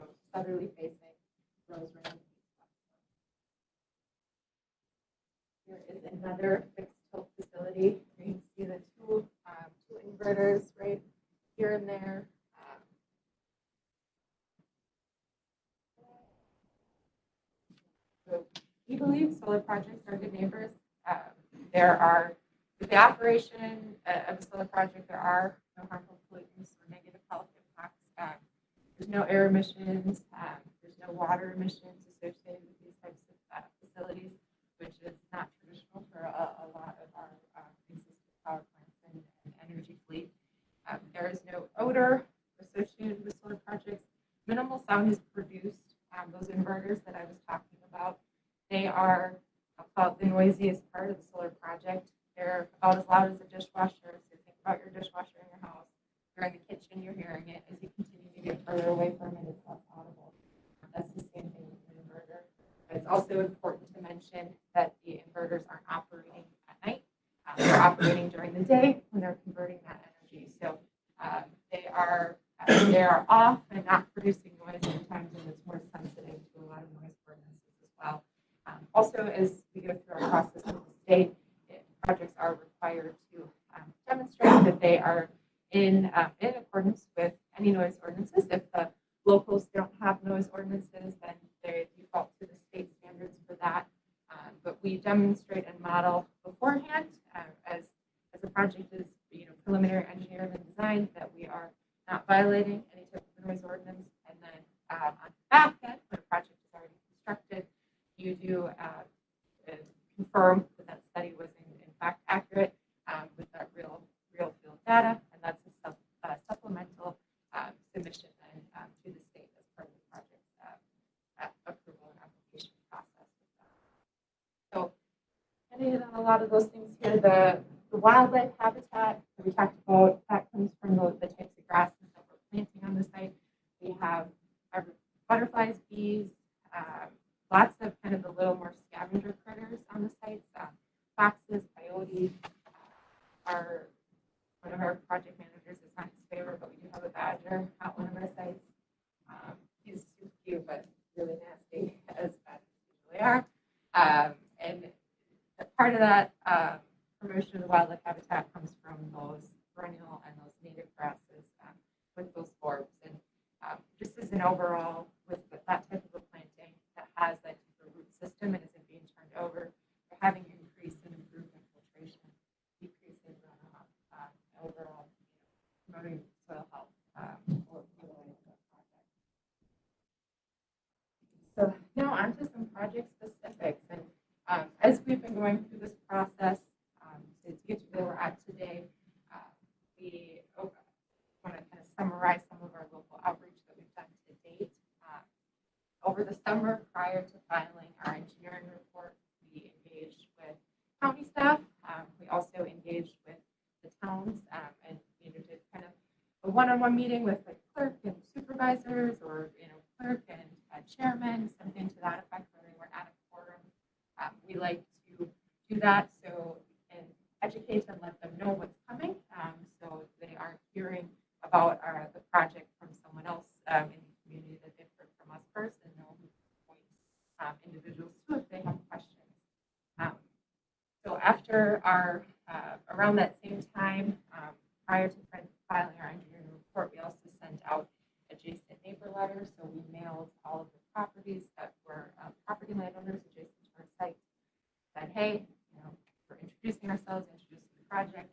This is my contact information and my colleague Amber's. This is how you get a hold of us if you want to talk further about the project, have any questions of that nature, and filed our engineering report. We did a subsequent letter where we mailed the same adjacent neighbors to host a virtual open house. We usually like to have open houses in person. We're being very challenged this year in terms of how our open houses are looking with the COVID going on, and that's kind of limited us in our ability to have some more of these more in-person things, but we did a virtual one with adjacent neighbors. We've also been offering numerous times to come out to the boards as yourself, the town boards as well. Clayton was the only one to take us up on it. I was there last week with Tracy. So I hope I'm not boring her the second time. But we were out there last week. The other towns have not taken us up on it yet, but the offer still stands. If at any point they do, this process with the state is not quick by any means on the shorter side of things when we get an application, and it could be 6 months to resolution. On the longer side of things, 12 months. So there's ample time for us to come out and contemplate again. Right. So segueing into some of the things, the economic benefits is what I want to touch on first. So 100 megawatt solar project, to also just give more scale and reference. Generally speaking, 1 megawatt of solar can sit on anywhere from 5 to 10 acres of land. So roughly speaking, because I am bad at math, I will do 10 acres for a 100 megawatt project quickly. So we're looking to site about 1,000 acres for a project that's 100 megawatts in size. And we overshoot a little because we know we're going to have avoidance areas. We know we're going to have some wetlands. We know we're going to have some ditches. We're going to have some more sensitive areas. We know we're going to have setbacks from homes, setbacks from road right of ways, things of that nature. So your acreage of your footprint versus what you're actually using in your fence footprint is very different from this whole project. With the state of Wisconsin too, you're required to also have what's called a preferred and an alternate, and we'll talk about that a little bit more when I have the site plan to walk through that. But so a 100 megawatt project on that roughly 1,000 acre footprint, you're looking at the generating enough power to sustain the electricity usage of about 20,000 homes on an annual basis. So similarly, dropping it down and thinking about that 1 megawatt project, that's about 200 homes. The 100 megawatt project is an estimated $160 million capital investment, and that's everything going into the project to get it to its operational stage. The jobs produced, we mentioned that earlier, 150, but more likely towards that upward of 200. And while those construction jobs are temporary in nature, those are permanent professions, and those jobs are impactful and do have significant importance. The full-time jobs are lesser for an operational facility. The solar projects really generally do take care of themselves. Things, you have a plant manager, so, a project guy, manager that's out there, he's the guy in the field. If you have a call, want him to mow a ditch, he didn't mow it good enough, or, something like that, that's the guy you call. Or if you had a question, or if you're doing an inspection or something like that. The vegetation management piece is another one of those full-time equivalent jobs. And the electrical service and maintenance of the equipment as well is another one of those full-time jobs. So especially during that construction portion, have increased local spending, and that's something that's hard for us to put an exact pinpoint value on, but that is there and that is prevalent. And now we have a couple other, not sure which one to segue to first. So I think I will do unique to Geronimo and now unique to national grid renewables. So historically, Geronimo, with all of our projects that are utility scale, we implement what's called a education fund or a community fund. So what that is for every megawatt installed, we commit $200 per megawatt. So for a 100 megawatt project, that's $20,000 annually, and we make that commitment over 20 years to the school districts that are within the footprint of the project. So for this particular project, it's Clayton and Amory. I've already met with the Clayton district administrator, and I'm actually meeting at 1 p.m. today with Amory. So that is something where that community piece is very, very important to us, and that helps make our projects have a more personal and profound impact in the communities where they're sited. The tax revenue for solar projects in Wisconsin is a pretty simple, straightforward formula. I will go through it here now. If you want to read what I'm saying, I can send you a PDF of the utility aid formula. Basically, how it works is overall, a project is going to be paying $4,000 per megawatt. That payment is broken up depending on where the project is located.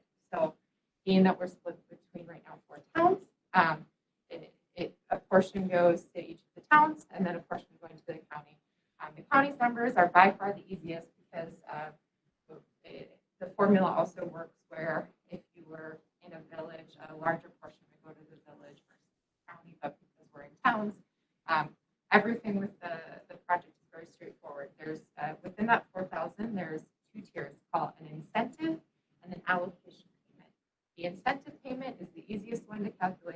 $1,000 per megawatt to the county, or $1,000 per megawatt, well, and $1,000 per megawatt to the town. So that makes up 2,000 of that 4,000. So for a 100 megawatt project, everything being in the towns and not villages, you're looking at a straight 100,000 a year for that. But then there's the allocation piece, and that depends on that town versus village. So with the allocation, $2,000 of that 4,000, 1/3 goes to the town and 2/3 goes to the county. So roughly speaking, for an annual basis, you'd be looking at a little over, I think, 233,000 in annual revenue. That includes the allocation portion, and that includes the incentive portion payment. And then over the lifetime of, let's say, 25 years, that's like about 5.83 million in revenue for the solar project. And what's awesome about the solar projects is they don't draw from the services that they support. We don't put kids in schools. We aren't heavily using the roads as any business going into construction. There is certainly more traffic during that construction period. Operational, they're using the roads less than the current ag uses are now. We don't need water. We don't need sewer. We don't require an extension of services to support the use. All right, so here is just an overview of general areas. So we have Clayton, Beaver, Apple River, Lincoln. Right down here is the Apple River substation. This is the project's proposed point of interconnection. So we are, when we're looking at siting a project, and I quite often get asked, why did you choose here? The first thing we're looking for is where is existing transmission equipment, whether that be a substation or a transmission line. It's very, very challenging to site projects far away from those features.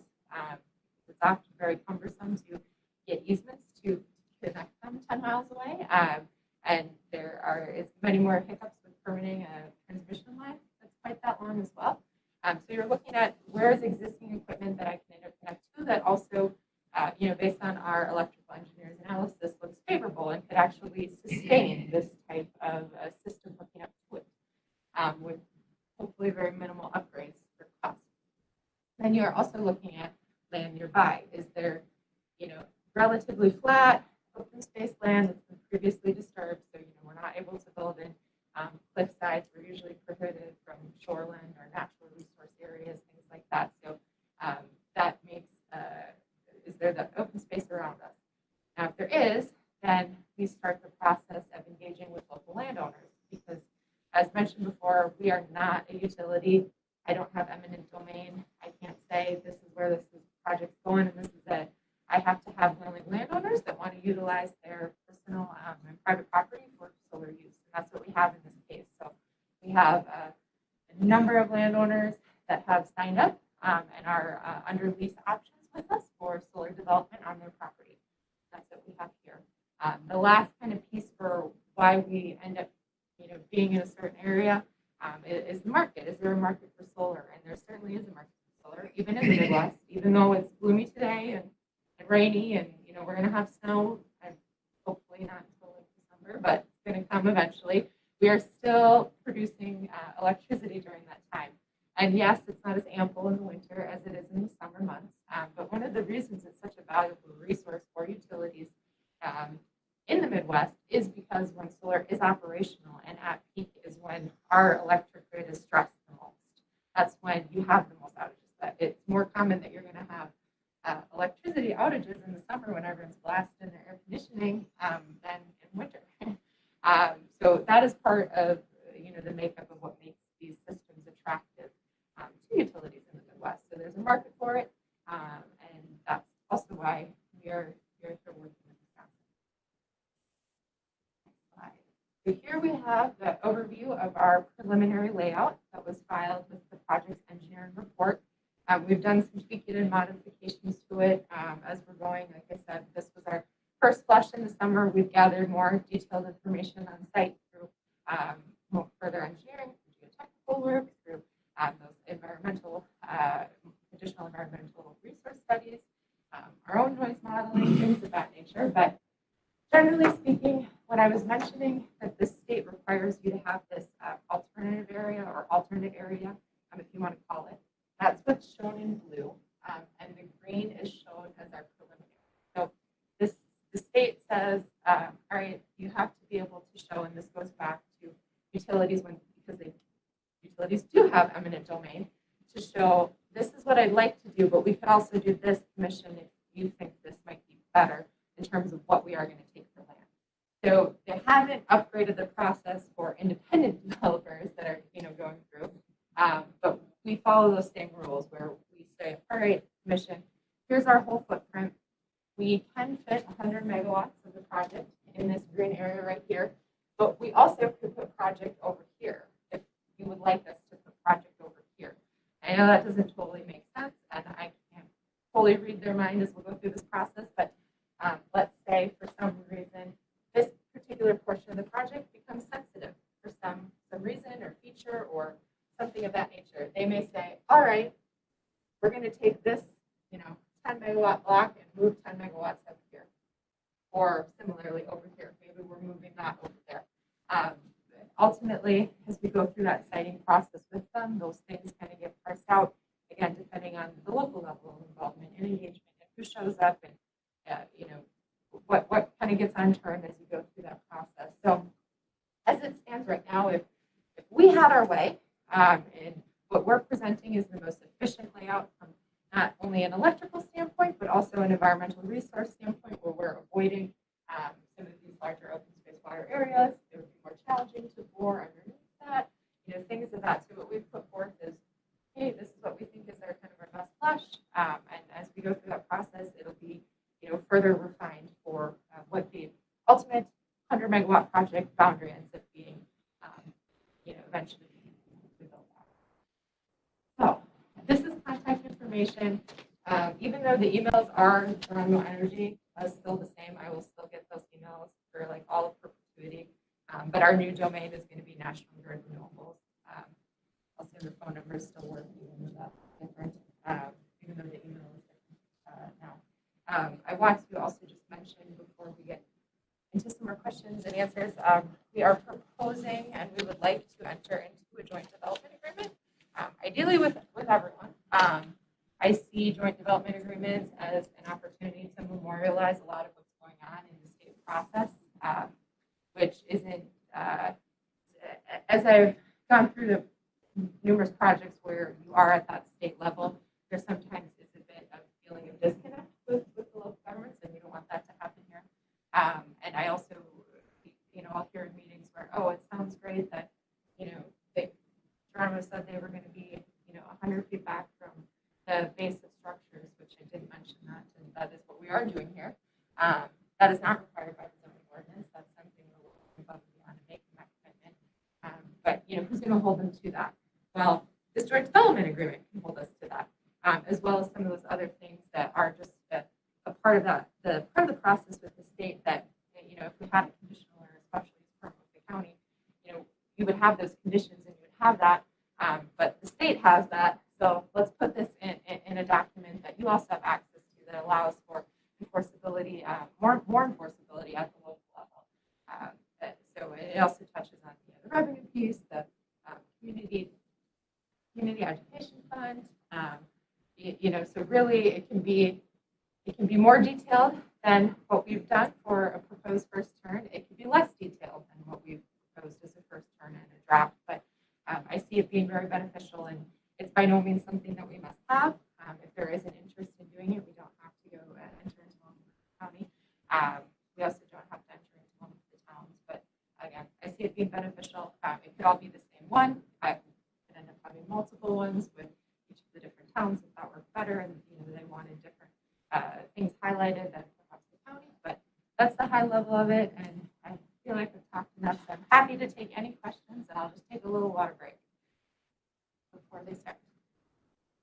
I have a question. Is Apple River Solar LLC then owned by who? Good question. Yes, so all of our LLCs, well, historically, they've been owned by Toronto Energy LLC. Yeah. As of today, they probably still still are by Geronimo Energy LLC. That paperwork transition is just starting now, that we've made the launch. Think of it like at my wedding. I'm going to say I'm Kara Heffelbauer, but it won't actually be on paper for professionals how long with the process of things now with Social Security and all that. So very similar. So right now it's still owned by Geronimo Energy LLC. So each project, then you create a new LLC for each project? Yes, so every project has its own LLC, and that's because every project is a standalone entity with respect to interconnection, assets, and similarly to, well, we strive to own and operate all of our projects in states like Wisconsin and Michigan, even Minnesota is fairly dominated by utility ownership. So with that, if let's say, a local co-op was going to be purchasing this project from us, they would buy the whole asset, and they would be then the owners and operators of Apple River Solar LLC. So that's another reason why projects are their standalone entity, because it's very common for a utility to own and operate a project and a developer to sell that asset to the utility. So right now it's probably still under Geronimo Energy LLC, and actually gave Tracy our LLC ownership docs just yesterday, and when they're updated, I can pass them over. So it'll probably be National Grid Renewables LLC, something if that one's available, or NG Renewables, something like that, that then would own that project. It's a good question. Yes. So why 25 years and not forever? Not forever. Well, I don't have the crystal ball. If I did, I wouldn't be here at this meeting. I would be out somewhere if I could predict the future. That is what our finance guys model it at. Also knowing the depreciation of the equipment and baking that into a pricing model that gets ran and run. And also just looking historically at where the energy market and landscape has gone, and leaps and bounds that we've made in solar alone just in the last 5 years, wind industry too. There is certainly always the possibility that a system could be repowered. That is happening with some wind projects. There is some inherent value to having a interconnection agreement with the grid operator to be able to feed in power, a certain amount of power, and have that allowance to having all the infrastructure on site. That's a possibility that a site can be repowered. It's also a possibility that the site can continue and go back into ag. The way that our leases are structured, we do have what's called the development period, a construction period, and extended term and renewal options. But parties have to be in agreement of what's kind of going on at some of those renewal options, and then beyond that, we don't have a leasehold after a certain date to continue unless the landowner still wants to keep doing that. But yeah, 25 years, like I said, there may be some really, really cool energy technology out there. Or may not be that. So who pays to remove them if National Grid folds or goes out of business? I mean, yesterday Geronimo Energy was in business, but today they're no longer in business. I mean, realistically, a name change would take you out of the responsibility of cleanup because that company no longer exists. So yes and no. So that's also part of the reason why you have a project LLC and not just to like every one of Geronimo's projects wasn't called Geronimo Energy Solar or Geronimo Energy Wind. The assets themselves will have ownership in the decommissioning plan that I was speaking to. Those plans are in the project LLC. The funding for them is also in the project LLC as well. So, and that is something that we'll continue to work out with the county as we go through this process for what the setup is. But it's very common to have that surety be posted prior to construction, or again at some interval after a project has gone into construction. So the funding remains in place at the local level, such that if a project is abandoned and there isn't an owner for Apple River Solar, whether that be National Grid Renewables or a local utility, that there's money there to clean that up. Similarly, part of our leases with our landowners,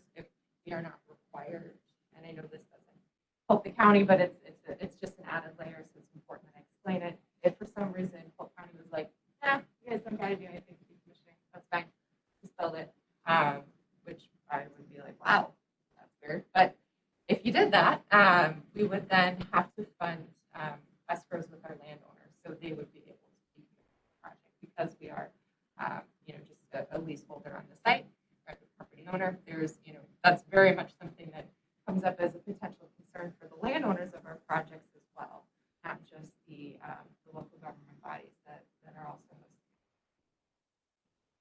Is there how do you dispose of those old panels? I mean, I've heard, the horror stories about all the pollutants in the panels and stuff and how difficult it is to dispose of them. Is that true? So with the solar panels themselves, they can't just be thrown in a general landfill. No, so there has to be, they have to go to a specialized place to have them recycled and broke down. And that's part of that decommissioning plan project. So how much, because typically with renewable energies, there's huge amounts for projects of this size and even smaller of federal and state grant funding to put these up. 6 years ago, they built an incinerator in Minnesota to burn turkey manure and everything else. But as soon as the 5-year contract was up, it's out of business because there's no more government subsidies coming in. How much government subsidies comes in on a project this size?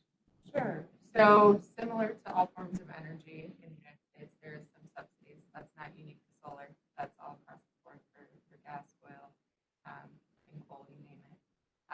With solar, it's called an investment tax credit, and that is a tax credit that you're able to claim basically in those first, it's part of the construction of the facility. So there's a depreciation schedule right now. I don't believe it's set to go beyond 2023. This is what the finance guys get in and do the modeling with. But that's just, think of it as a rebate that you're claiming on your first year of taxes. I mean, that's what the investment tax credit is. It allows you to claim a portion of the initial investment cost in the project on your taxes for, the federal government. So it's not like we're getting, an annual stipend from the Not federal like government. Solyndra, where the government paid, the feds paid like $500 million and then Solyndra went under. It's not like that. And these projects are cost competitive even without it. I mean, They're what? They're competitive without it, and they will continue to go into development without that. I mean, it's kind of like to a lot of new technologies when they're getting in there. Governments do incentives and things like that because they want that to get on the market. They want those industries to be able to get a leap in and start drive, enabling doors to open that way. But solar is out of place now, where again, it's not the go good, go green, good feeling thing to do anymore. It makes sense in terms of an economic standpoint. And solar is cost competitive with natural gas. So you said at the start, I believe, that National Grid, that now owns Toronto Electric, is foreign owned. So National Grid, the utility, is UK utility. They are also a utility out of the northeastern portion of the United States. We are owned by their unregulated arm, National Grid Ventures. So National Grid Ventures is the unregulated arm operating out of the U.S. that owns us. But at the end of the day, a lot of the funds would be, a lot of the profit would be headed overseas one way or the other. Well, actually, the great thing about solar is the tax revenue stays local. All of that local revenue that's generated from the project is going to the county, it's going to the towns, and we're putting money into the schools. So the revenue from the project is staying here. Somebody's How do you pay the $116 million back of building if all of it stays local? Well, the tax revenue is staying local. There's profit, just as any company is here in the community paying taxes.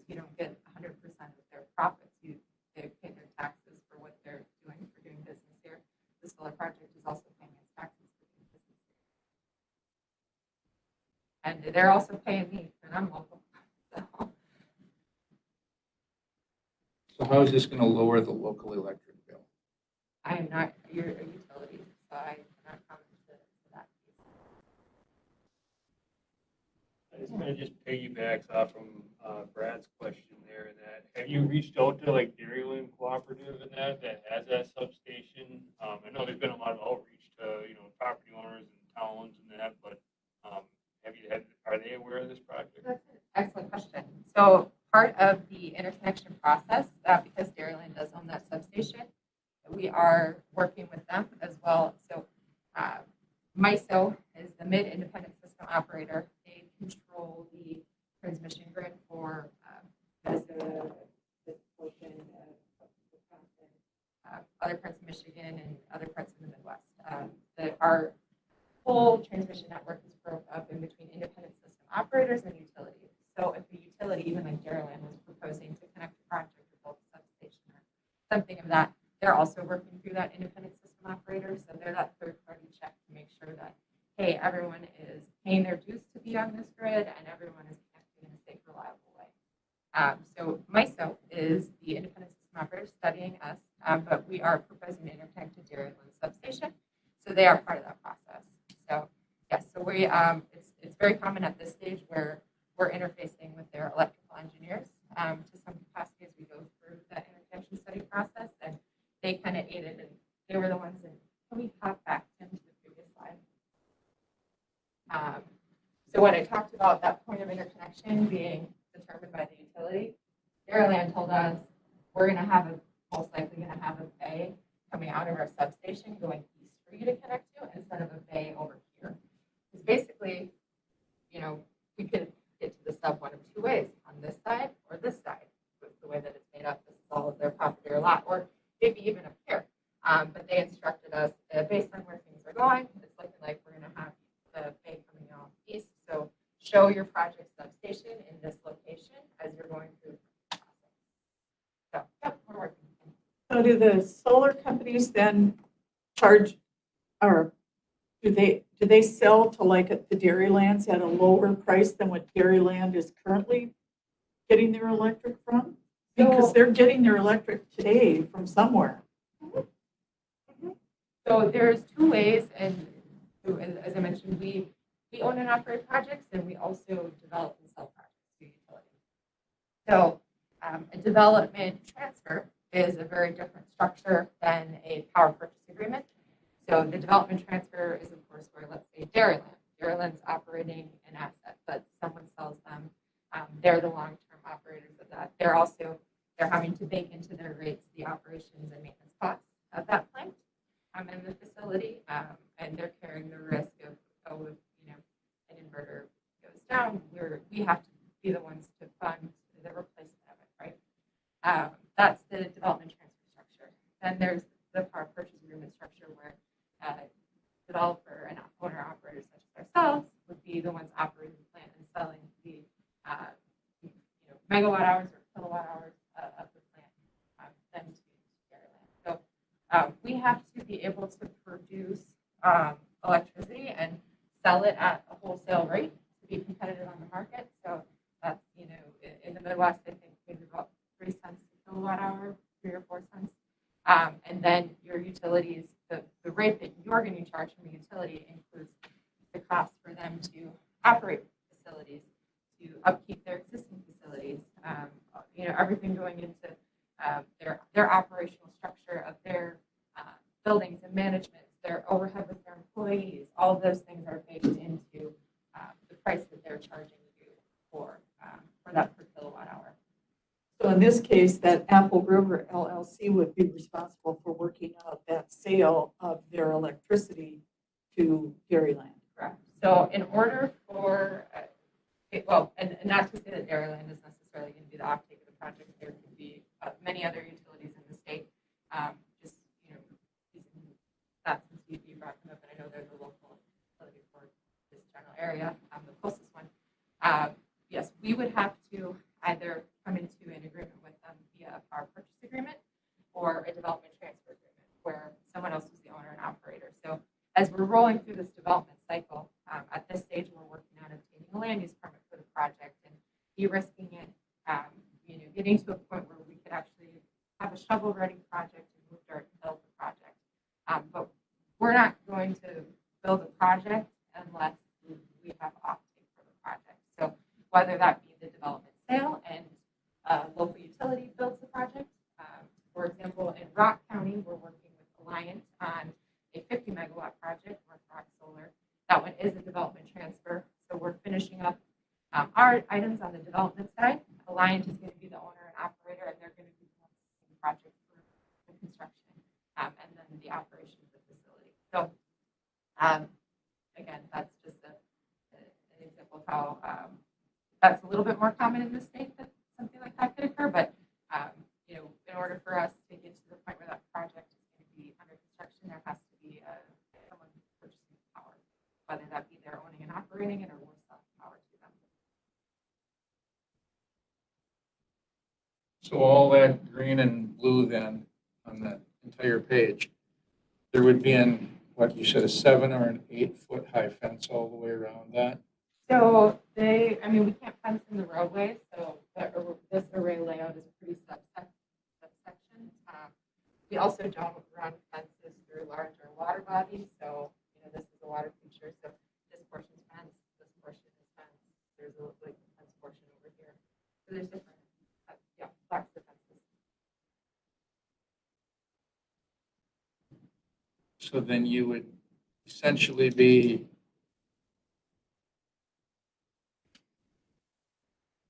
pushing wildlife, deer, bear, fox, coon, whatever it might be. You would be reverting them all to one, let's say, smaller portion to cross a roadway, whatever that roadway might be, because it would be fenced in at that point and be inaccessible to them to move to the road and cross. So they would have to reroute around, making a heavier flow of traffic in a certain spot. I would say that, and part of our permit process, the DNR looks at this quite heavily, as well as the fencing, and the fencing that we utilize comes from their recommendations and requirements. And based on the makeup of this area, if they require us to have different wildlife passages with the fencing, we'll incorporate that in as needed through our own environmental resource studies that we have done on the site, being that it is, for the majority of it, previously disturbed farmland. There is certainly deer there, there's smaller critters. Again, our sites already attract more of those than are there, and they forage and nest. So with the 7 to 8 foot fence, it deters deer from going in, but they certainly still go in, and we certainly still have deer within our soils that happen and have well. I haven't seen a bear there. That's who they are.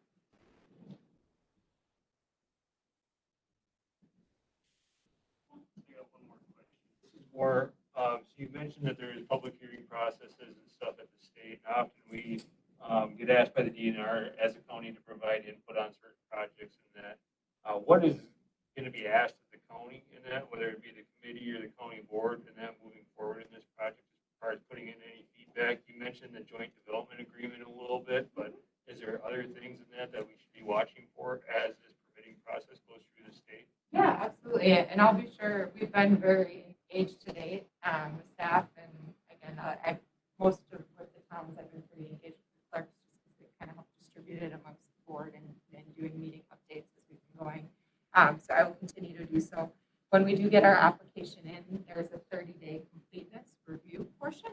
So that's really the first milestone in that step, assuming they have everything that they wanted, or if they don't, they'll request it of us.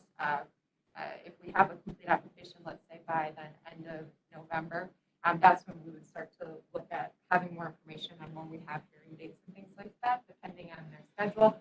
They could not give us a hearing date till sometime in almost mid-2021, because that was how the course of business was going. So there may not be a whole lot to do right away, but I will make sure to keep everyone engaged and updated as we go through that process. And we certainly welcome welcome the involvement. And for another project I'm working on right now, the county is working on a letter of support for the project, in addition to redlining and working on the joint development agreement. So we would love that if that is something that's on the table. Can I ask one last question? How many people work for Apple River Solar LLC? Well, so Geronimo's Midwestern, I guess our Region 6 team, the team that I'm on, is about, well, the four key components were on that slide. So myself, Jenny, Amber, and Ben. But within our team, there's anywhere from about a dozen or more. So you actually work for Apple River LLC? Well, I work for Geronimo. I represent the project. Yeah. This is one of my projects. But how many people actually are paid by Apple River Solar LLC? No one right now. Okay. So it's just a paper entity right now. Well, it's a very real entity that has spent a considerable amount to get to this point. The investment alone on interconnection is for that application is upwards of, so it's a significant investment that Apple River has made to be where I'm standing today. But it is not on payroll for an individual.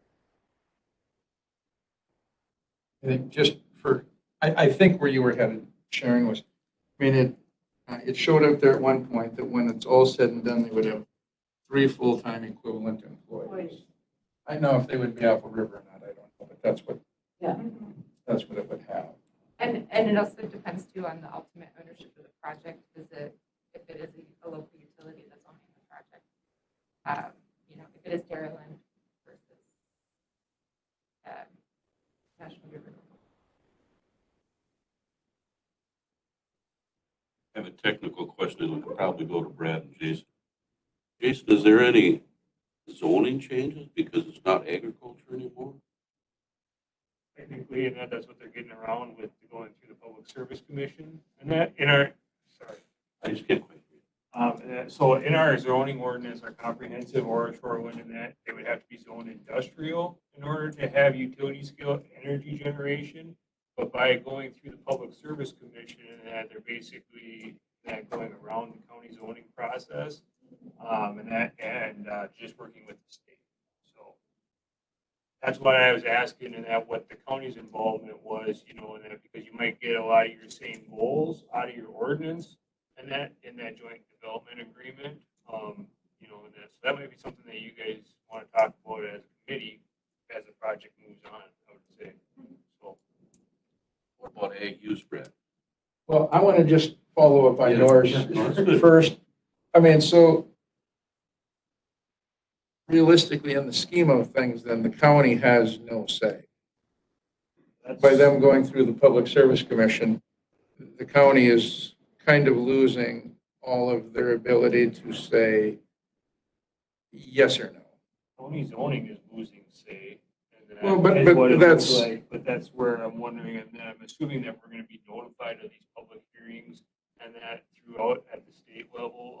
And I get notified on all kinds of public replacement projects with DNR, and usually I just send back an email that says, we have no comment on that, or we have no objection to that. So this year will be a little bit different though, and that we might have to bring that to you guys as a committee. You guys as a committee might want to write a letter and that to provide to the state through that Public Service Commission, and then ultimately they'll decide whether or not they're going to allow your input.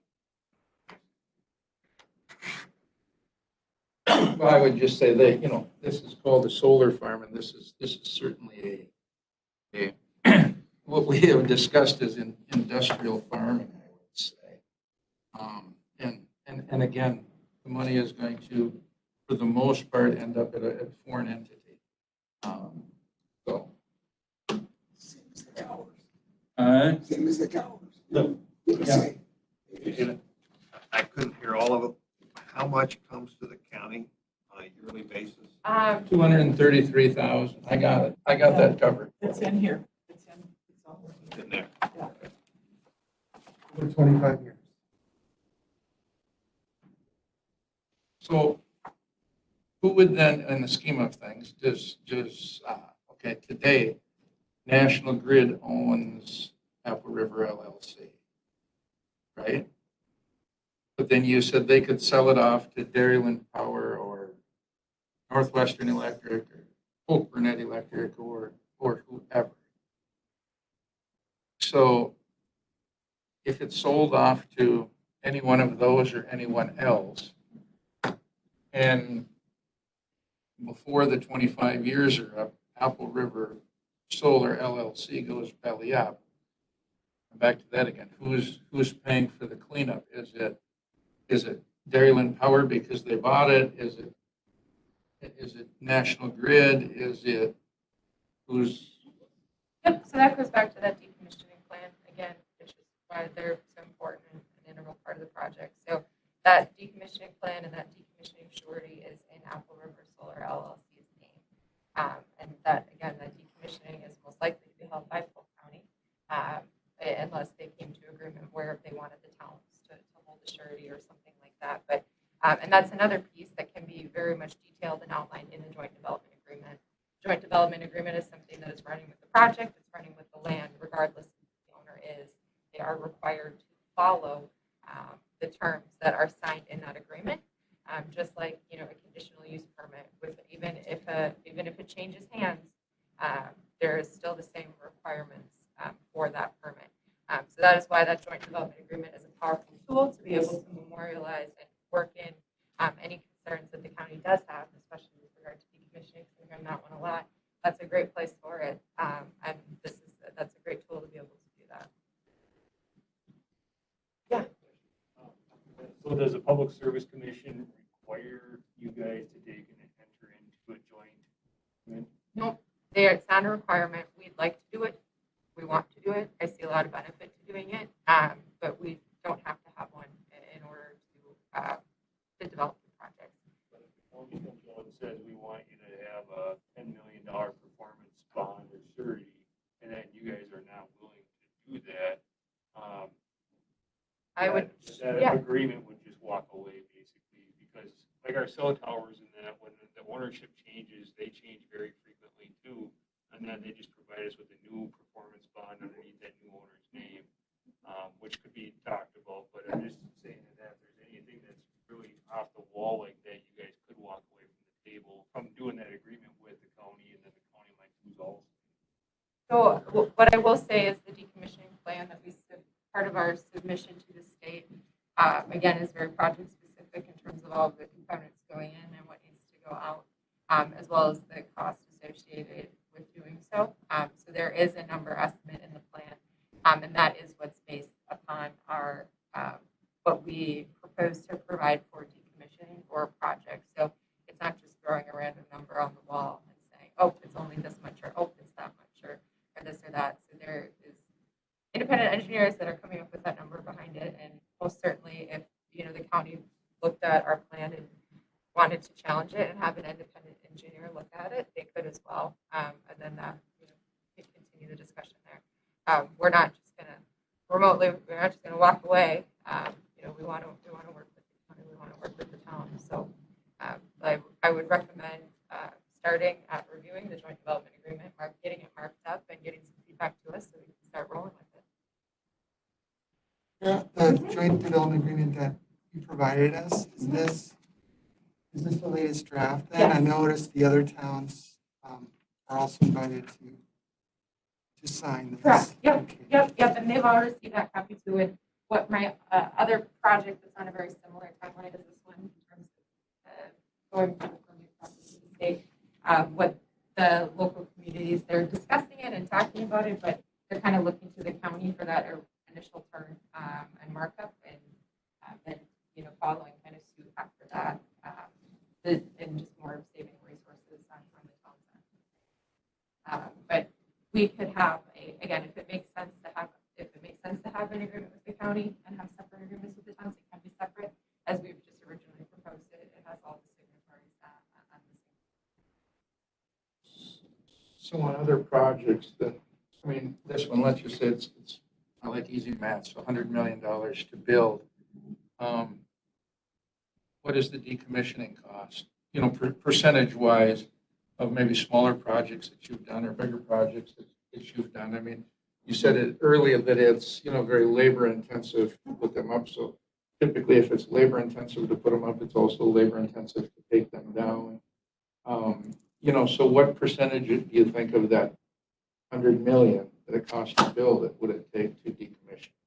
Right. So again, rough orders of magnitude on most of the projects that I've permitted and that are operating now or under construction, they have somewhere between 25 to at the high end 35 per megawatt with regard to their decommissioning surety. And that is because the salvage is taken into account into that decommissioning cost as well. There's a good amount of steel associated with the project.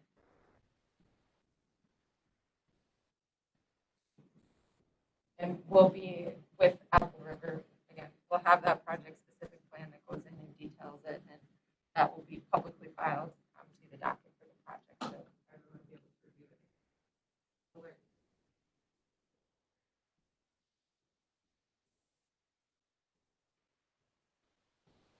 Any more questions? Absolutely. Great, well, thank you for having me. I appreciate it. I'm more than happy to come back at any other date when it makes sense as we continue, and we'll keep in coordination with the staff as we go through the process. Thank you.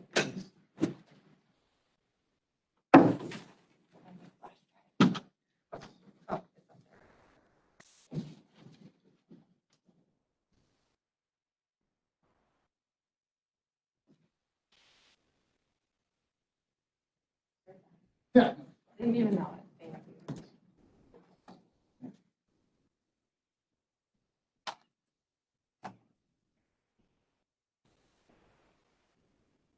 Well, Chairman O'Connell, as we heard from Mo, he'll have some results of the auction on those tax delinquent properties. So we'll have Mo at the October 28th. In terms of the Star Master Plan, perhaps there'll be something there to report. I will look into, as well as staff, into the Cattail Trail Master Plan update. Let's see, Mark has several things. One, the resolution for the land purchase in the town of McKinley. Two, chapter 400. Yeah, the DNR does have some issues with the land purchase procedures. We might just do away with the ratio. So he'll be bringing that forward too as well. And then the road access agreement in the town of Sterling. So we'll see Mark again in 2 weeks. Like Jason has 2 rezones as well, so we'll have a public hearing. Rezone of south of Menards there, and then Brunswick as well. So there's two rezones to consider. Let's see. Any of those selected funding requests from the county board be part of the agenda. I would like to circulate the joint development agreement, at least start with Malia. We just got it last week from What was that? I Geronimo. couldn't hear what you said. The joint development agreement that they were referencing. We did just get it like a week ago. And not only identifies the county, but the 4 impacted towns. I'd like to run that by Malia as well, so perhaps that could be a future agenda item. Granted, we just learned it's optional, but it does memorialize some of the things that we talked about. I'm a little curious on the sunset. That was brought up before, the rezone.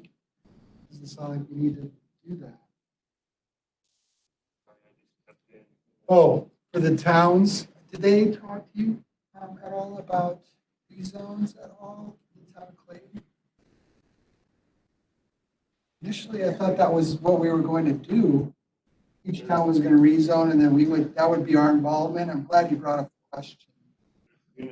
By going through the Public Service Commission, and because they're going to be right at the 100-watt minimum, and that they're basically sidestepping the county, and the towns. So, yeah, what I was trying to ask about that question, and that when we had the CAFO issue, and that we were talking about, big performance bonds and stuff like that. And it sounds like that with these agreements, they want to work with the county, but at the same time, they're not required to have them. So I just talked with Kara out in the hallway, and that if you guys are going to be involved in that agreement, to make sure that she allows couple of, months worth of meetings and that, so you can take a look at it more in depth. So, And they did say that we could take whatever time we needed to the look it goal, over. the goal would be in that agreement would be in place before construction starts. Right. So, Which is however long out. yeah, but that's kind of after everything's been already permitted too. So that's where I was wondering what the county's notifications were, like we get from the DNR, that during the public hearing process. So,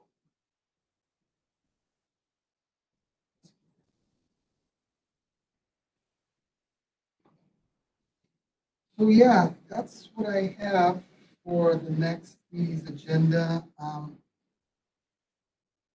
At the last meeting, you all agreed to meet the first and third Wednesday of the month in both November and December. With that said, considering our next meeting is October 28th, that would mean that the following meeting would be November 4th. I don't really anticipate in talking to Jason as well a lot, or at least enough, material for a meeting on the 4th. So I'm just curious, would it be okay to strike that meeting and just have one meeting in the month of November, and that would be the 18th? Just when? November 18th. So we'll go after the next meeting. And we don't need to set the first one. Yeah, I am. I'm gonna say, why not the 11th? I don't care. We could do that. That would be the second Wednesday, which would be our normal. Just have one meeting in the month of November and have it on the 11th. Yeah, this makes no difference to me whatsoever. It's just a consistent date, I'll say, Makes it easier. We'd have enough material to warrant a meeting on the 11th.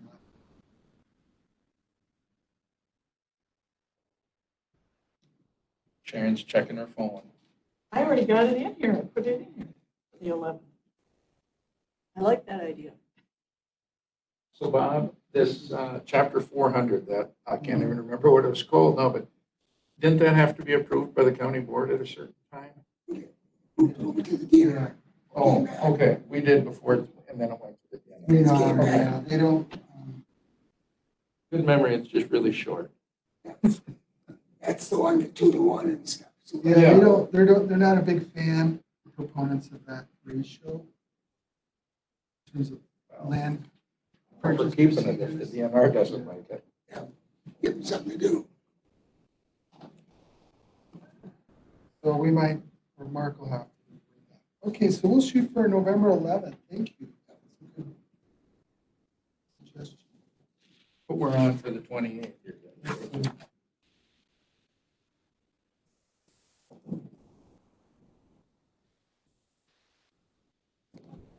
We should be good. I make a motion, we adjourn. Is there a second? Second it. All in favor? We did. Everybody. Aye. Don't forget to go to FSA.